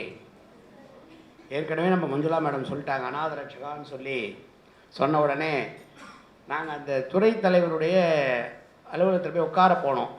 எனக்கு டக்குன்னு பர்வீன் சுல்தானா அறைக்கு வந்துட்டோம் போல இருக்கேன்னு நினச்சேன் நான் முதல்ல. அப்புறம் தான் நினச்சேன் சுடர்மதின்னு போட்டிருந்தாங்க. அவங்ககிட்டயே சொன்னேன், நீங்கள் வந்து உங்களை பார்க்குறதுக்கு பர்வீன் சுல்தானா மாதிரி இருக்குது அப்படின்னு சொன்னேன். ஏன்னா ஒரு சிலரை பார்க்குற போது ஒரு சிலருடைய ஞாபகம் வரும். அது மாதிரி ரொம்ப எழுச்சியாக தன்னுடைய தலைமை உரையை ஆற்றிவிட்டு சென்றிருக்கிற சுடர்மதி அவர்களுக்கு வாழ்த்துக்களை தெரிவித்துக் கொள்கிறேன். தமிழ்துறையினுடைய உதவி பேராசிரியர் இந்த நிகழ்ச்சி நடப்பதற்கு மிக முக்கியமான காரணமாக இருக்கக்கூடிய சகோதரி சிஆர் மஞ்சுளா அவர்களுக்கு என்னுடைய வாழ்த்துக்களை தெரிவித்துக் கொள்கிறேன். இங்கு வராவிட்டாலும் கூட தன் நினைவுகளால் இங்கேயே நினைத்து கொண்டிருக்கூடிய என்னுடைய அருமை சகோதரர் மற்றொரு புரவலர் என்ஆர் வெங்கடேஸ்வரன் அவர்களுக்கு இந்த நேரத்தில் நான் நன்றியை சொல்லிக் கொள்கிறேன். இந்த மாணவர் கம்பர் கழகம் என்கிற எங்களுடைய இயக்கம் தொடர்ந்து நடைபெறுவதற்கு காரணம் செயலாளர் பத்மா. ஏனென்றால் தொடர்ந்து இளைஞர்களோடு தொடர்பு கொண்டு காலேஜுலேயும் ஸ்கூல்லேயும் பேசி வாங்கிறதுன்றது பெரிய விஷயம். நாங்கள் புரவலர்கள் என்று அவர்கள் செய்வதற்கு அனுமதியை கொடுத்திருக்கிறோமே தவிர அதை செய்வதற்கு முழு காரணமாக இருக்கக்கூடிய செயலாளர் பத்மா மோகன் அவர்களுக்கு வாழ்த்துக்கள். இணை செயலாளர்களாக இருக்கக்கூடிய ரேகாமணி, தமிழ்கோமணி இருவரும் வரவில்லை. ஆனால் அவர்கள் இந்நேரம் இங்கேதான் அவருடைய நினைவெல்லாம் இருக்கும் என்கிற வகையில் செயல்பட்டு கொண்டிருக்கிற அவர்களுக்கும் வாழ்த்துக்கள். பல்வேறு விருதுகளை பெற்றிருக்கலாம் இளமாறன் சார். நான் ஜெய் கணேஷன் சொல்கிறேன், இளமாறன் சொல்கிறது இனிமையாக இருக்குது. மாறன் என்றாலே இளமைதான். நம்மாழ்வாரை பற்றி சொல்லுகிற போது மாறன் சொல்லுவாங்க. மாறன் உரைத்த தமிழ்னு 4000 சொல்லும்போது நம்மாழ்வாரை குறிப்பார்கள். அதில் இளமையான மாறன். ஏனென்றால் அவரே சொன்னார், நான் இளைஞர்கள் கூடவே இருக்கிறது தான் எனக்கு வயசே தெரியல. நாங்களாம் இங்கே வரத்துக்கு ஒரே காரணம் என்னன்னா எங்கள் வயசை மறக்கிறதுக்கு தான். காலையில் இருந்தோன்னே அவங்களை பார்க்கும்போதே ஒரு சந்தோஷம் வரும். ஏனென்றால் நாங்கள் அந்த பருவத்தை கடந்து வந்திருக்கிறோம். அப்போது நாங்கள் என்னெல்லாம் பண்ணோம் ஞாபகம் வரும்ல எங்களுக்கும். அதேமாதிரி ஆங்கிலத்துறையிலேருந்து வந்திருக்கிறார்கள், புதிதாக வந்திருக்காங்க, நம்ம அவங்களுக்கும் வாழ்த்துக்கள். அது இல்லாமல் இன்றைக்கி எல்லாருக்கும் பிறந்த நாள் வாழ்த்துக்கள். என்னடா எல்லாருக்கும் பிறந்த நாள் வாழ்த்துக்கள்ன்றீங்களே, எல்லாருக்கும் ஒவ்வொரு தேதியில் நாம் நிமிடத்துக்கு நிமிடம் பிறந்து கொண்டிருக்கிறோம். ஒரு நிமிஷம் நின்று போச்சுன்னா அதோட முடிஞ்சு போச்சு நம்ம கதை. ஆக நேற்று பிறந்த நாள் அல்ல, இன்று பிறந்த நாள் அல்ல, அடுத்த வினாடி கூட நாம் பிறப்பது என்பது நம்மிடம் இல்லை. ஆனால் நாம் மனதை சந்தோஷமாக வைத்துக் கொண்டிருந்தால் எப்போதும் வாழ்ந்து கொண்டிருக்கலாம். கம்பனை போன்றவர்களுக்கு இறப்பே கிடையாது. ஏனென்றால் 500 ஆண்டுகளுக்கு மேலானாலும் கூட இன்றைக்கும் அவருடைய இலக்கியங்களை நாம் ரசித்துக் கொண்டிருக்கிறோம் என்று சொன்னால் அதுதான் இலக்கியத்தினுடைய பெருமை. இது 3 இன்ஸ்டிடியூஷன் சேர்ந்து நடத்துகிறோம். இன்றைக்கு சென்னை சோஷியல் காலேஜ் சோஷியல் ஒர்க்குக்காக இது நான் பார்க்குறேன். இந்த இடத்துல ராஜாஜி வந்து திறந்து வச்சிருக்காரு. இதை நாம் எங்கே அமர்ந்திருக்கிறோம் என்றால் 1952ஆம் வருடம் ராஜாஜி அவர்களால் துவக்கப்பட்டிருக்கிறது இந்த கல்லூரி என்பது தமிழகத்தினுடைய முதுபெரும் அறிஞர்களிலே ஒருவர் ராஜாஜி ராஜகோபாலாச்சாரி. அவர் பார்க்காத பதவிகளே கிடையாது. ஹையஸ்ட் லெவல் பொசிஷன் பண்ணிட்டு மறுபடியும் தமிழ்நாட்டுக்கு வந்து தமிழ்நாடு முதலமைச்சராக இருந்திருக்கிறார் அவர். அது மாதிரி ராஜாஜி வந்திருக்கார், பிரதமராக இருந்த நேரு வந்திருக்கிறார், சமீபத்தில் இருக்கிற சிஎம் உட்பட எல்லாருமே வாழ்த்து தெரிவித்திருக்கிறார்கள். ஜனவரி 1ஆம் தேதியிலேருந்து இன்னைக்கு பார்த்தீங்கன்னா 264 நாள் கூட்டி பாருங்க தெரியும். அதில் 256 நிகழ்ச்சி நடத்தியிருக்காங்க கிருஷ்ணா ஸ்வீட்ஸ். இன்னைக்கு சாயங்காலம் ஒரு நிகழ்ச்சி நடக்க போது அது 257வது நிகழ்ச்சி. நாளைக்கு ஒரு நிகழ்ச்சி நடத்தணும்னா யோசிச்சு பாருங்க. இன்றைக்கு இந்த நிகழ்ச்சியை நடத்துவதற்கே மஞ்சளா மேடம் எவ்வளோ நேரம் ப்ரிப்பேர் பண்ணியிருப்பாங்க. உங்களை ஆர்கனைஸ் பண்ணணும், வரணும், எல்லாரும் வரணும், நேரத்துக்கு வரணும், ஆரம்பிக்கணும். தடங்கல்கள் வந்தால் தவிர்த்துட்டு பேசணும். கரண்ட் ஆஃப் ஆனாலும் நான் கவலைப்பட மாட்டேன். என் குரல் கரண்ட் ஆஃபோடு அதிகமாக கேட்கும். கடைசியில் இருக்கிற மாணவன் கூட என்னுடைய குரல் கேட்கும். ஏனென்றால் அந்த தன்னம்பிக்கை இல்லாவிட்டால் என்னால் பேச முடியாது. அப்படி ஆனால் கிருஷ்ணா ஸ்வீட்ஸ் பாருங்க, 10 ரூபாயில் 8 ரூபாய் எடுத்துகிட்டு 2 ரூபா செலவு பண்ணுன்றாங்க. எனக்கு தெரிஞ்ச ஒரு 10 ரூபாயில் 2 ரூபாய் வீட்டுக்கு எடுத்துகிட்டு 8 ரூபா செலவு பண்ணுறாரு. ஏனென்றால் தினம் ஒரு நிகழ்ச்சி பாரதிய வித்யா பவனில் ஏதாவது ஒரு நிகழ்ச்சி நடந்து கொண்டே இருக்கிறது. அதற்காக அவர் ஒரு டீம் வச்சுருக்கார். அந்த டீமுக்கு ப்ரொஃபஷனே தான். நாங்கள் வர்றதுக்கு முன்னாடி இன்றைக்கி அந்த வீடியோகிராஃபர் வந்திருந்தார். அப்படின்னும் போது அவங்களுடைய டெடிக்கேஷன். அந்த டீம் அவர் நடத்துறதுக்கான காரணம் அவருடைய தந்தையார் சொன்ன வார்த்தை என்று சொல்லி அந்த தந்தையாருடைய 100வது பிறந்த நாள் இன்னைக்கு. கடந்த 4 நாட்களாக 100 என்று 4 நிகழ்ச்சிகளை நடத்தியிருக்கிறார் அவர். ஒரு தந்தைக்கு மகனுக்கு காட்டும் உதவி அவனை அவையிருப்ப முந்தி செயல் என்று சொன்னான் வள்ளுவன். மகன் தந்தை காட்டும் உதவி இவன் மகன் என்று சொல்ல வேண்டும் தந்தைக்கு என்று சொல்கிறா போல அந்த தந்தைக்கு மகாதேவனுக்கு இப்படி ஒரு மகன் பிறந்திருக்கிறான் என்று நினைத்து போகும்போதே ரொம்ப பெருமையாக இருக்கும். 100 செவிலியர்களுக்கு நூற்றாண்டு விழாவை நினைத்து 100 செவிலியர்களுக்கு பாராட்டு விழா நடத்தியிருக்கிறார். 100 பரதநாட்டிய கலைஞர்களுக்கு ஊக்குவிக்கக்கூடிய ஆசிரியர்களுக்கு 100 பேருக்கு நிகழ்ச்சி நடத்தியிருக்கிறார். விஷ்ணு சகஸ்ரநாமம் என்று சொல்லக்கூடிய ஆன்மீகத்துடைய உச்சமாக இருக்கக்கூடிய விஷ்ணு சகஸ்ரநாமத்திற்கு 100 சொல்லிக் கொடுக்கிற 100 குருமார்களுக்கு செய்தி கொடுத்திருக்கிறார். இப்படி பார்த்தா 4 இதிலிருந்து 100 பேருக்கு விருதுகளை வழங்கி கௌரவம் செய்திருக்கிறார் கிருஷ்ணா ஸ்வீட்ஸ் முரளி அவர்கள். அவர்களுக்கு ஒரு மிகப்பெரிய கரவொலியை நாம் தந்தாக வேண்டும். ஏனென்றால் இவர்களை போன்றவர்கள் இந்த சமுதாயத்திலே ஊக்குவிக்கிற ஒரு உணர்வு நாளைக்கு உங்களிலே சில பேர் மிகப்பெரிய தொழிலதிபர்களாக வரலாம். தொழிலதிபர்களாக வருகிற போது நான் ஒரு காலத்திலே படிக்கிற பொழுது என்னுடைய கல்லூரியிலே படிக்கிற பொழுது கிருஷ்ணா ஸ்வீட்ஸ் நடத்திய அந்த நிகழ்ச்சியில் நான் கலந்து கொண்டேன், பார்வையாளனாக இருந்தேன். ஆனால் அந்த உணர்வு என்னை இன்றைக்கு கொடையாளாக ஆக்கி இருக்கிறது என்று நமக்கு உணர்வு வருகிற வகையிலே செயல்படக்கூடியவராக கிருஷ்ணா ஸ்வீட்ஸ் முரளி இருக்கிறார். அவருக்கு என்னுடைய உளமார்ந்த வாழ்த்துக்களை பாராட்டுகளை தெரிவித்துக் கொள்கிறோம். இன்றைக்கு ஆசிரியர் பணி தமிழ் விருது கொடுத்துருக்கோம். அருமையாக பேசக்கூடியவர், பேசுவது மட்டுமல்ல செயலிலும் இளைஞர்களோடு என்றும் நிற்கக்கூடியவர். மிகப்பெரிய இன்ஸ்டிடியூஷனுடைய தமிழ் துறையில் இருக்கார். நான் உள்ள நுழைஞ்ச உடனே இந்த காலேஜ் இவ்வளோ பிஸியான ரோட்டில் இவ்வளோ சைலண்டான ஒரு காலேஜ் இருக்கிறதே வெளியில் தெரியாது யாருக்குமே. கில்ட் ஆஃப் சர்வீஸ்ன்னு கேட்டால் தான் எல்லாருக்கும் தெரியுது. சோஷியல் காலேஜ்னு சொன்னால் Madras work of social college தான் யாருக்குமே தெரியல. ஏன்னா டிராஃபிக் கான்ஸ்டபிள் கூட தெரியல. அது அப்புறம் கேட்டால் சொல்கிறாங்க கில்ட் ஆஃப் சர்வீஸோடைய ஒரு பார்ட்டில் இருக்கிறதுனால அதை சொன்னால் தான் தெரியும் அப்படின்னு சொல்லி அந்த அளவுக்கு அமைதியாக இருக்கக்கூடிய ஒரு கல்லூரியிலே அமைதியாக ரசிக்கக்கூடிய மாணவர்களாக இருக்கிறீர்கள். உங்களுக்காக நடத்துகிற நிகழ்ச்சி இங்கே 2 மாணவிகள் பேசினாங்க. இசக்கி கனி தனக்கே உரிய வட்டார மொழியிலேயே வட்டார வழக்கிலேயே தமிழை பேசினார்கள். அதே போல் காந்திமதி சில கருத்துக்களை எடுத்து வைத்தார். அந்த கருத்துக்களுக்கான உடன்பாடு இல்லை என்பதை எங்களுடைய கம்பர் கழகத்தின் சார்பாக செயலாளர் அவர்கள் விளக்கிவிட்டார்கள்.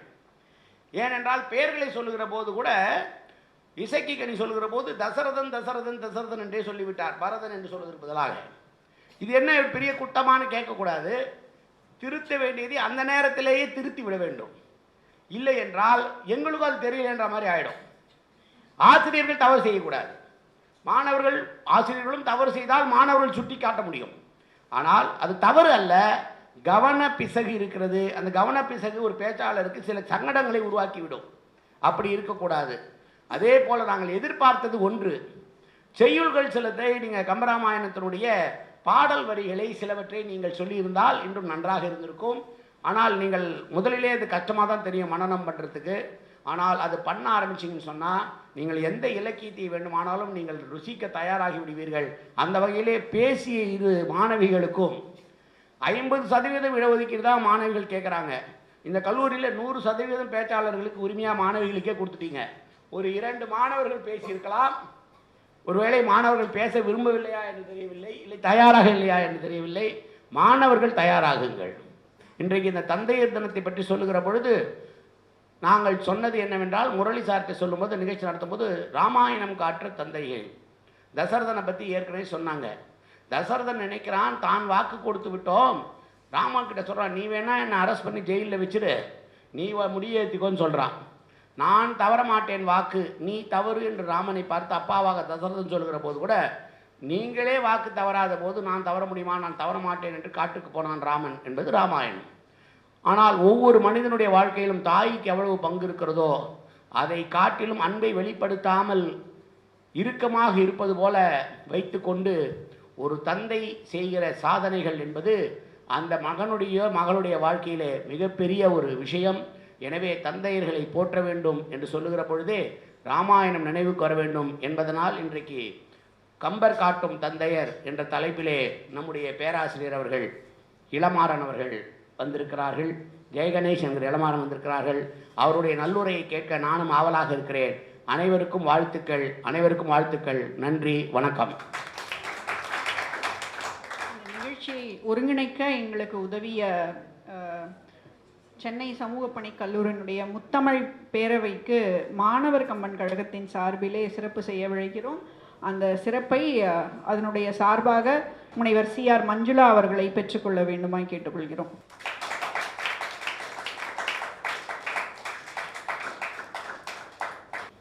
தொடர்ந்து இன்றைய விருதாளர் மற்றும் சிறப்புரையாளர் ஐயா திரு முனைவர் ஜெயகணேஷ் அவர்களை பற்றிய ஒரு சிறிய முன்னுரை.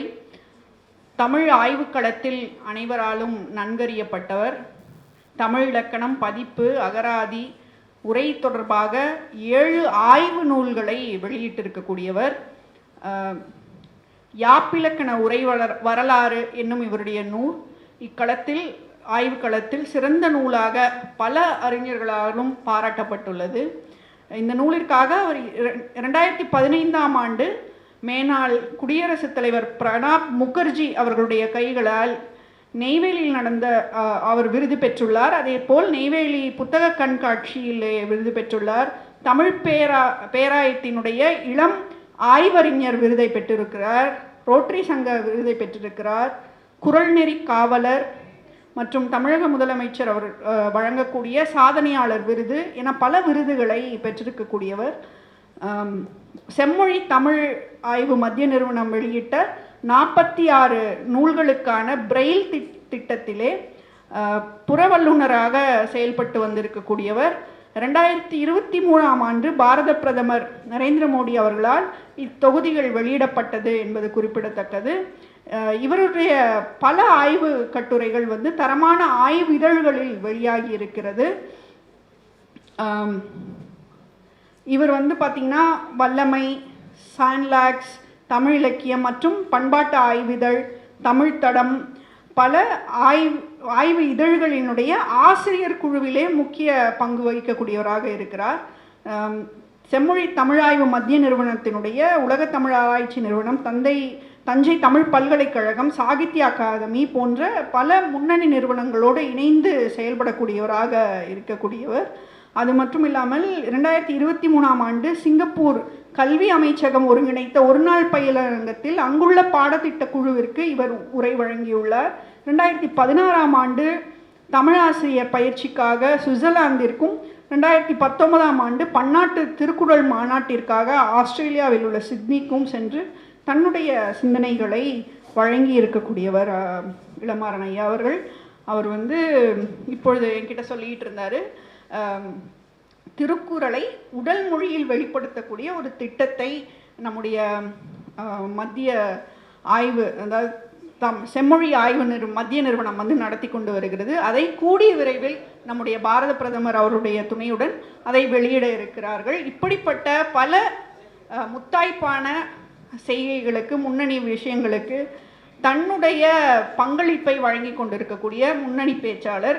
ஒரே தமிழ் ஆய்வு அப்படின்லாம் சொன்ன உடனே பயந்துக்காதீங்க. நம்மோடு மிகவும் இலகுவாக பேசக்கூடியவர், மாணவர்களுடைய அந்த நாடியை அறிந்து பேசக்கூடிய உண்மையாகவே ஒரு இளமாறன் ஐயா முனைவர் ப. ஜெயகணேஷ் அவர்கள். அவரை கம்பர் காட்டும் தந்தையர் என்ற தலைப்பிலே உரையாற்ற மீண்டும் அழைக்கிறேன். மீண்டும் அவருக்கு ஆசிரியர் பணிச்செம்மல் விருது பெற்றதற்காக மாணவர் கம்பன் கழகம் சார்பாகவும் ஸ்ரீ கிருஷ்ணா ஸ்வீட் சார்பாகவும் வாழ்த்துக்களையும் தெரிவிக்கிறேன்.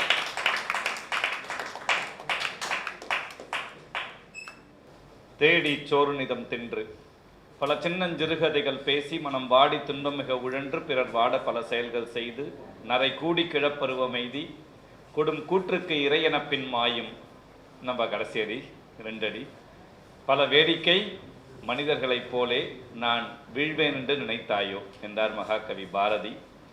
பாரதியின் இந்த வரிகள் தான் எப்போதும் என் மனசுக்குள்ள ஓடிக்கிட்டே இருக்கும்.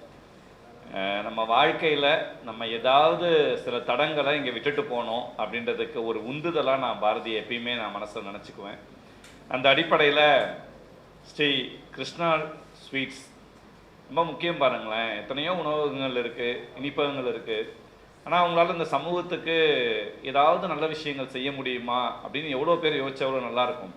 இதுக்கெல்லாம் முன்னோடியாக நின்றுக்கிட்டு கிருஷ்ணா ஸ்வீட்ஸ் வந்து யோசிக்கிறாங்க. பாருங்கள், இந்த மொழிக்கும் இந்த மனித சமூகத்திற்கும் யாரெல்லாம் முக்கியமாக சேவை செய்கிறார்களோ, பணி செய்கிறார்களோ, அவங்களையெல்லாம் கூட்டு அங்கீகரித்தல் அப்படின்ற அந்த அடையாளம் இருக்குல்ல, அது எவ்வளோ முக்கியமான பணி. எனக்கு என்ன வியாபாரம் வந்துச்சு, நல்ல காசு வந்துச்சு, சம்பாரிச்சோமா, கூட வேலை செய்கிறவங்க நல்லா பார்த்துக்கிட்டோமா அப்படின்னு மட்டும் அவங்க நின்று இருக்கலாம். எத்தனையோ பேர் அப்படி நின்றுடுறாங்க. ஆனால் எல்லாத்தையும் தாண்டி இந்த மொழிக்காக, இந்த சமூகத்துக்காக நான் ஏதாவது செய்யணும் அப்படின்னு ஒரு ஆசை இருக்குல்ல, அதுதான் ஒரு அந்த ஒருத்தருடைய மையமான சிந்தனை அப்படின்னு சொல்கிறாங்க. அத்தகைய ஒரு மையமான சிந்தனையின் அடிப்படையில் இந்த நிகழ்ச்சி இன்றைக்கு இங்கே தொடங்கப்பட்டிருக்கிறது. எத்தனையோ நிகழ்ச்சிகளை ஒருங்கிணைச்சிட்டு இருக்கிறாங்க ஐயா சொன்ன மாதிரி. அப்படி ஒரு அற்புதமான நிகழ்ச்சியை மாணவர் கம்பர் கழகம், பார்க்குறப்பே அந்த பேர் எவ்வளோ அழகாக இருக்குது பாருங்கள். மாணவர்களுக்காக ஒரு கம்பர் கழகம் இயங்குகிறது அப்படின்றத ரொம்ப முக்கியமாக அவங்க சொன்னாங்க. உலகத்திலேயே அப்படின்னு சொல்கிறது ரொம்ப முக்கியம், அந்த மாணவர் கம்பர் கழகம். அதே போல் நான் ரொம்ப பெருமையாக நினச்சது இந்த கல்லூரியில் இன்றைக்கி நடக்கிறது ஒரு சமூக பணி கல்லூரி. இந்த சமூகம் பற்றி எத்தனை பேருக்கு அக்கறை இருக்கிறது அப்படின்னு நம்ம யோசித்தோம்னா, ஏன் இதை ஒரு தனிப்படிப்பாக கொண்டு வந்து உங்களுக்கு சொல்லி கொடுக்குறாங்க அப்படின்னா, உங்களுக்கும் மனிதர்களுக்குமான உறவு, இந்த சமூகத்தில் நடக்கக்கூடிய சிக்கல்கள் சார்ந்த, பிரச்சனைகள் சார்ந்து, உளவியல் சார்ந்து எத்தனையோ விஷயங்களை நாளைக்கு நீங்கள் தான் வழிநடத்த போகிறீங்க அப்படின்ற ஒரு மிகப்பெரிய ஆற்றல் வாய்ந்த ஒரு படிப்பை நீங்கள் படிக்கிறீங்கன்றப்ப, நான்லாம் என்னடா இந்த படிப்பெல்லாம் யாரா படிப்பாங்க அப்படின்னு சில நேரத்துலாம் யோசிச்சிருக்கிறேன். ஆனால் இங்கே வந்து கேட்குறப்ப 850 மாணவர்கள் இங்கே படிச்சுக்கிட்டு இருக்கிறாங்க அப்படின்றப்ப நிச்சயமாக இந்த சமூகம் அடுத்த தலைமுறைகளில் மிக சிறப்பாக வழிநடத்தி பாதுகாக்கப்படும் அப்படின்ற நம்பிக்கையை விதைக்கக்கூடிய இந்த சமூக பணி கல்லூரி அப்படின்றது ரொம்ப பெருமைக்குரிய விஷயமா நான் நினைக்கிறேன். இப்படி ஒரு முதன்மையான 3 அமைப்புகள் இணைந்து இந்த இடத்துல கல்வி வாயில் தோறும் கன்னித்தமிழ் அப்படின்னு ஒரு நிகழ்ச்சியை ஒருங்கிணைக்கிறாங்க. எவ்வளோ அழகாக இருக்குது பாருங்களேன், பேரை கேட்க. கல்வி வாயில் தோறும் கன்னித்தமிழ். யாரோ உட்காந்து ஒரு மூலையில் உட்காந்து யோசிச்சு தானே ஒரு தலைப்பு வைக்கிறாங்க. ஒரு தலைப்பு அப்படின்றது இன்னைக்கு சமூகத்தில் அது எவ்வளோ பெரிய தாக்கத்தை ஏற்படுத்துன்றதுலாம் சில நேரத்தில் தெரியாது. இந்த தலைப்பு அவ்வளோ ஒரு அற்புதமான தலைப்பு.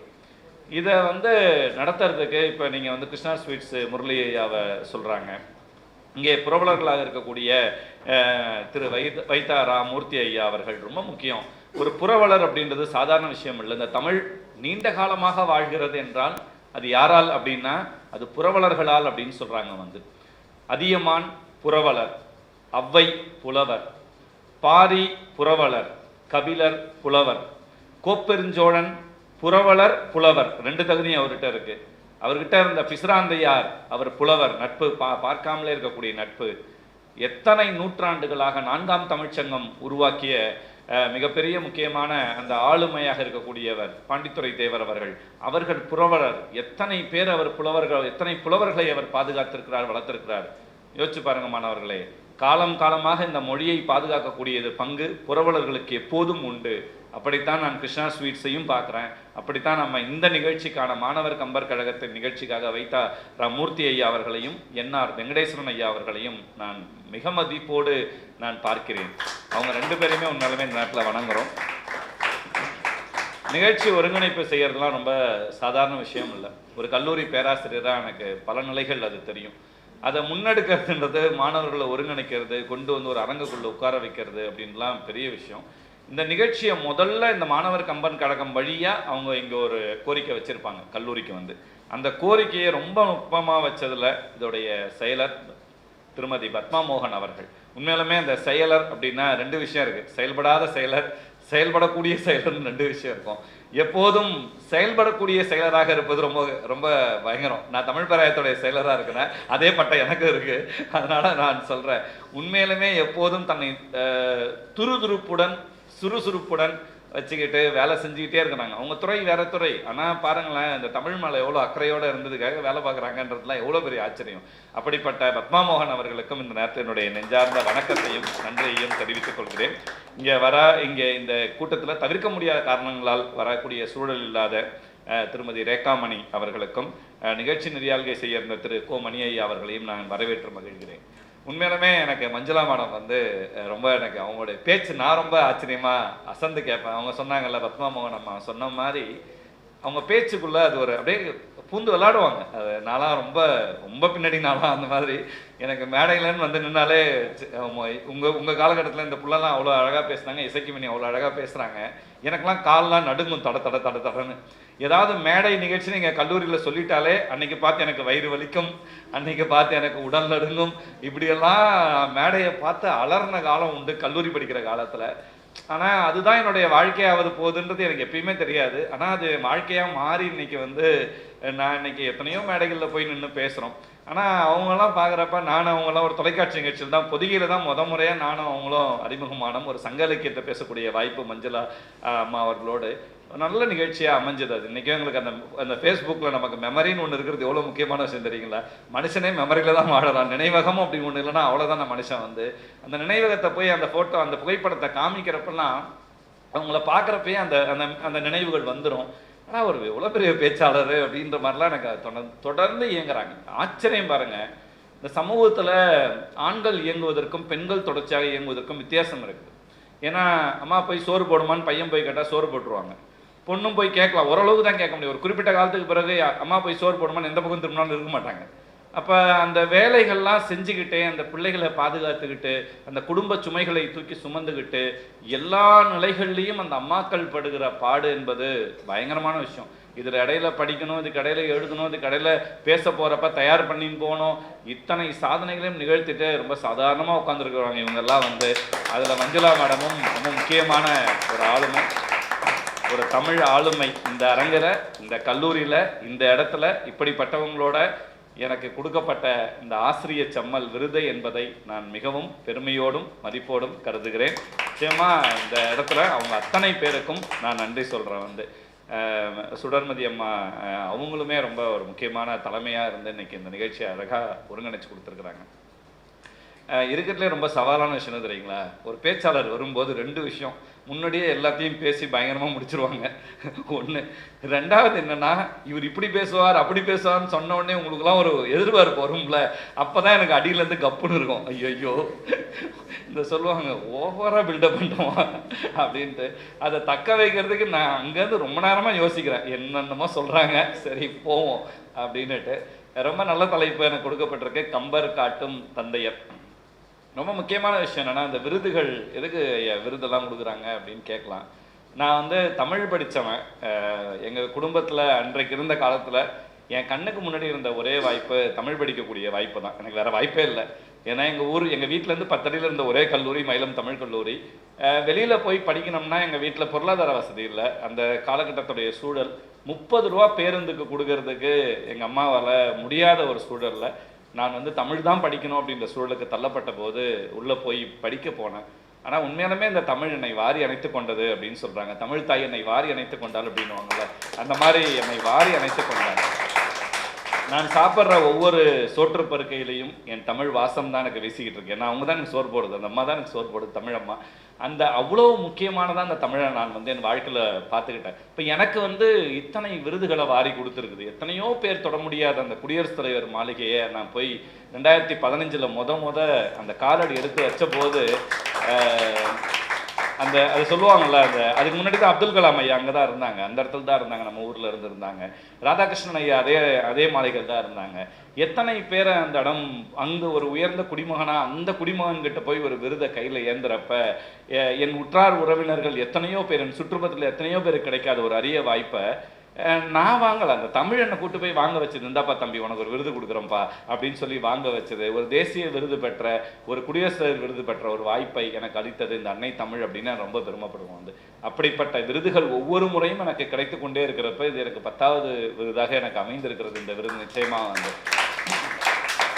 இன்னும் ஜெய் கணேஷ், இன்னும் இளமாறன், இன்னும் ஓடுங்க அப்படின்றதுக்கான ஒரு உந்துதலை இதை நோக்கி எனக்கு தள்ளுறதுக்கான ஒரு சூழல் தான் இது. வந்து இந்த தலைப்பு பாருங்களேன், கம்பன் காட்டும் தந்தையர். சங்க இலக்கியத்தில் தந்தைக்கு ஏதாவது ரோல் இருக்கா, ஏதாவது ஒரு முக்கியத்துவம் இருக்கான்னு போய் பார்த்தீங்கன்னா இருக்காது. அங்கே 2 தாய் இருப்பாங்க, அதுலேயும் ஒரு தாய் கொஞ்சம் கம்மியாக தான் இருப்பாங்க, ஒரு தாய் தான் அதிகமாக இருப்பாங்க. யார் அவங்கன்னா செவிலி தாய் அப்படின்வாங்க. வளர்ப்பு தாய் தான் ரொம்ப அதிகமான இடத்த பிடிச்சி வச்சுருப்பாங்க. நிறைய பாடல்கள் அவங்க தான் இருப்பாங்க. தந்தை அப்படின்றது ஒரு பேரளவுக்கு தான் இருப்பாரே தவிர அங்கே இருக்க மாட்டார். இந்த சமூகம் என்ன சமூகம்னு உங்களுக்கு எல்லாம் தெரியுமா? இது வந்து தந்தை வழி சமூகம் கிடையாது. எல்லா சமூகங்களும் ஆதி சமூகங்களும் அது தாய் வழி சமூகங்களை தான் உருவாச்சு அப்படின்றது தான் நம்முடைய வரலாற்றுடைய மிக முக்கியமான அம்சம். வந்து இந்த தாய் வழி சமூகங்கள்ல இருந்தால் அது மெதுவாக மாறி எதுவாக ஆச்சு, அது தந்தை வழி சமூகங்களுக்கு வந்துச்சு அப்படின்னு சொல்கிறாங்க. வந்து ஆனாலும் இருவருமே முக்கியம். ஒரு குடும்பத்தில் இருவர் இல்லை என்றாலும் அந்த குடும்பம் நிச்சயமாக சில நேரங்களில் பெரும் பாடுபட்டுரும். சிறக்காதுன்னு நான் சொல்ல மாட்டேன், பெரும் பாடுபட்டுரும். அந்த பிள்ளைகள் பெரும் பாடுபட்டு விடுவார்கள். அப்படின்றதுனால தான் இந்த பாதுகாப்புணர்வோடு கொண்டு வந்து சேர்க்கிற, ஒரு பிள்ளையை வளர்த்து அடுத்த நிலைக்கு கொண்டு வந்து சேர்க்கிற பொறுப்பு அந்த இருவருக்குமே உண்டு. வந்து ஆனால் நம்மெல்லாம் அவங்களை எப்படி நடத்துகிறோம்னு உங்களுக்கே தெரியும். வந்து வீட்டில் வந்து பையன் உள்ளே நுழைஞ்ச உடனே அம்மாகிட்ட எப்படி தெரியுமா சோறு போட சொல்கிறான், எமோ அவன் கேட்குறப்ப அம்மா வீட்டுக்குள்ளே நுழைஞ்சி அம்மா சோறு போடுங்க அம்மா அப்படின்லாம் யாராவது என்னைக்காவது கேட்டுருக்கிறோமா? இந்த ஆயை திறந்தோன்னே அம்மா எமோ அப்படின்வான், சோறு போடுமா அப்படின்னு.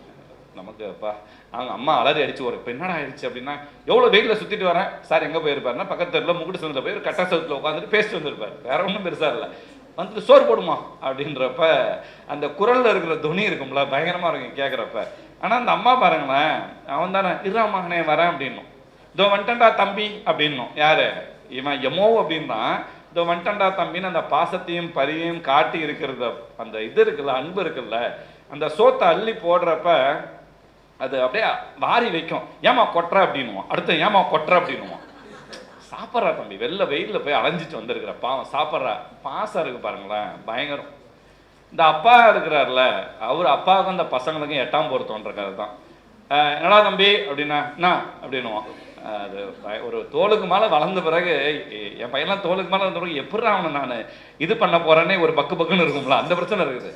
இப்போ இவன்லாம் பையனா என்னப்பா அப்படின்னா என்ன அப்படின்னு சொல்லி அந்த குரலை உசத்தி கேட்கறது இருக்குல்ல, அந்த பணிவு திரும்பி அந்த அப்பா கிட்ட வரக்கிறதுக்கு அவர் வயசான பிறகு ஒரு பணிவு வரும் பையன்கிட்ட. வந்து அது வரைக்கும் அவர் ஏதோ பக்கத்தில் இருக்கிற ஒரு ஆள் மாதிரியே, ஒரு மிலிட்ரிக்கார் மாதிரியே இருப்பார் அப்பா, இவர் ஏதோ நான் மிலிட்ரியில் இருக்கிற ஒரு இவர் மாதிரியே இவர் இருப்பார்.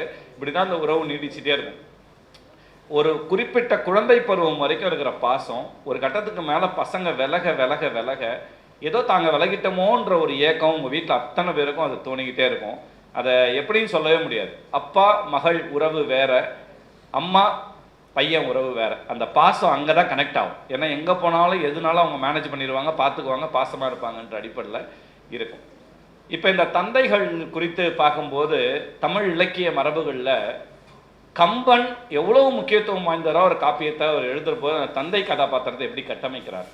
நான் இந்த கம்பனுடைய இந்த தந்தை சார்ந்த விஷயங்களில் ஒரு 4 பேரை நான் அடையாளப்படுத்தி பார்த்தேன். உங்களுக்கெல்லாம் தெரியும் தசரத மகாராஜா.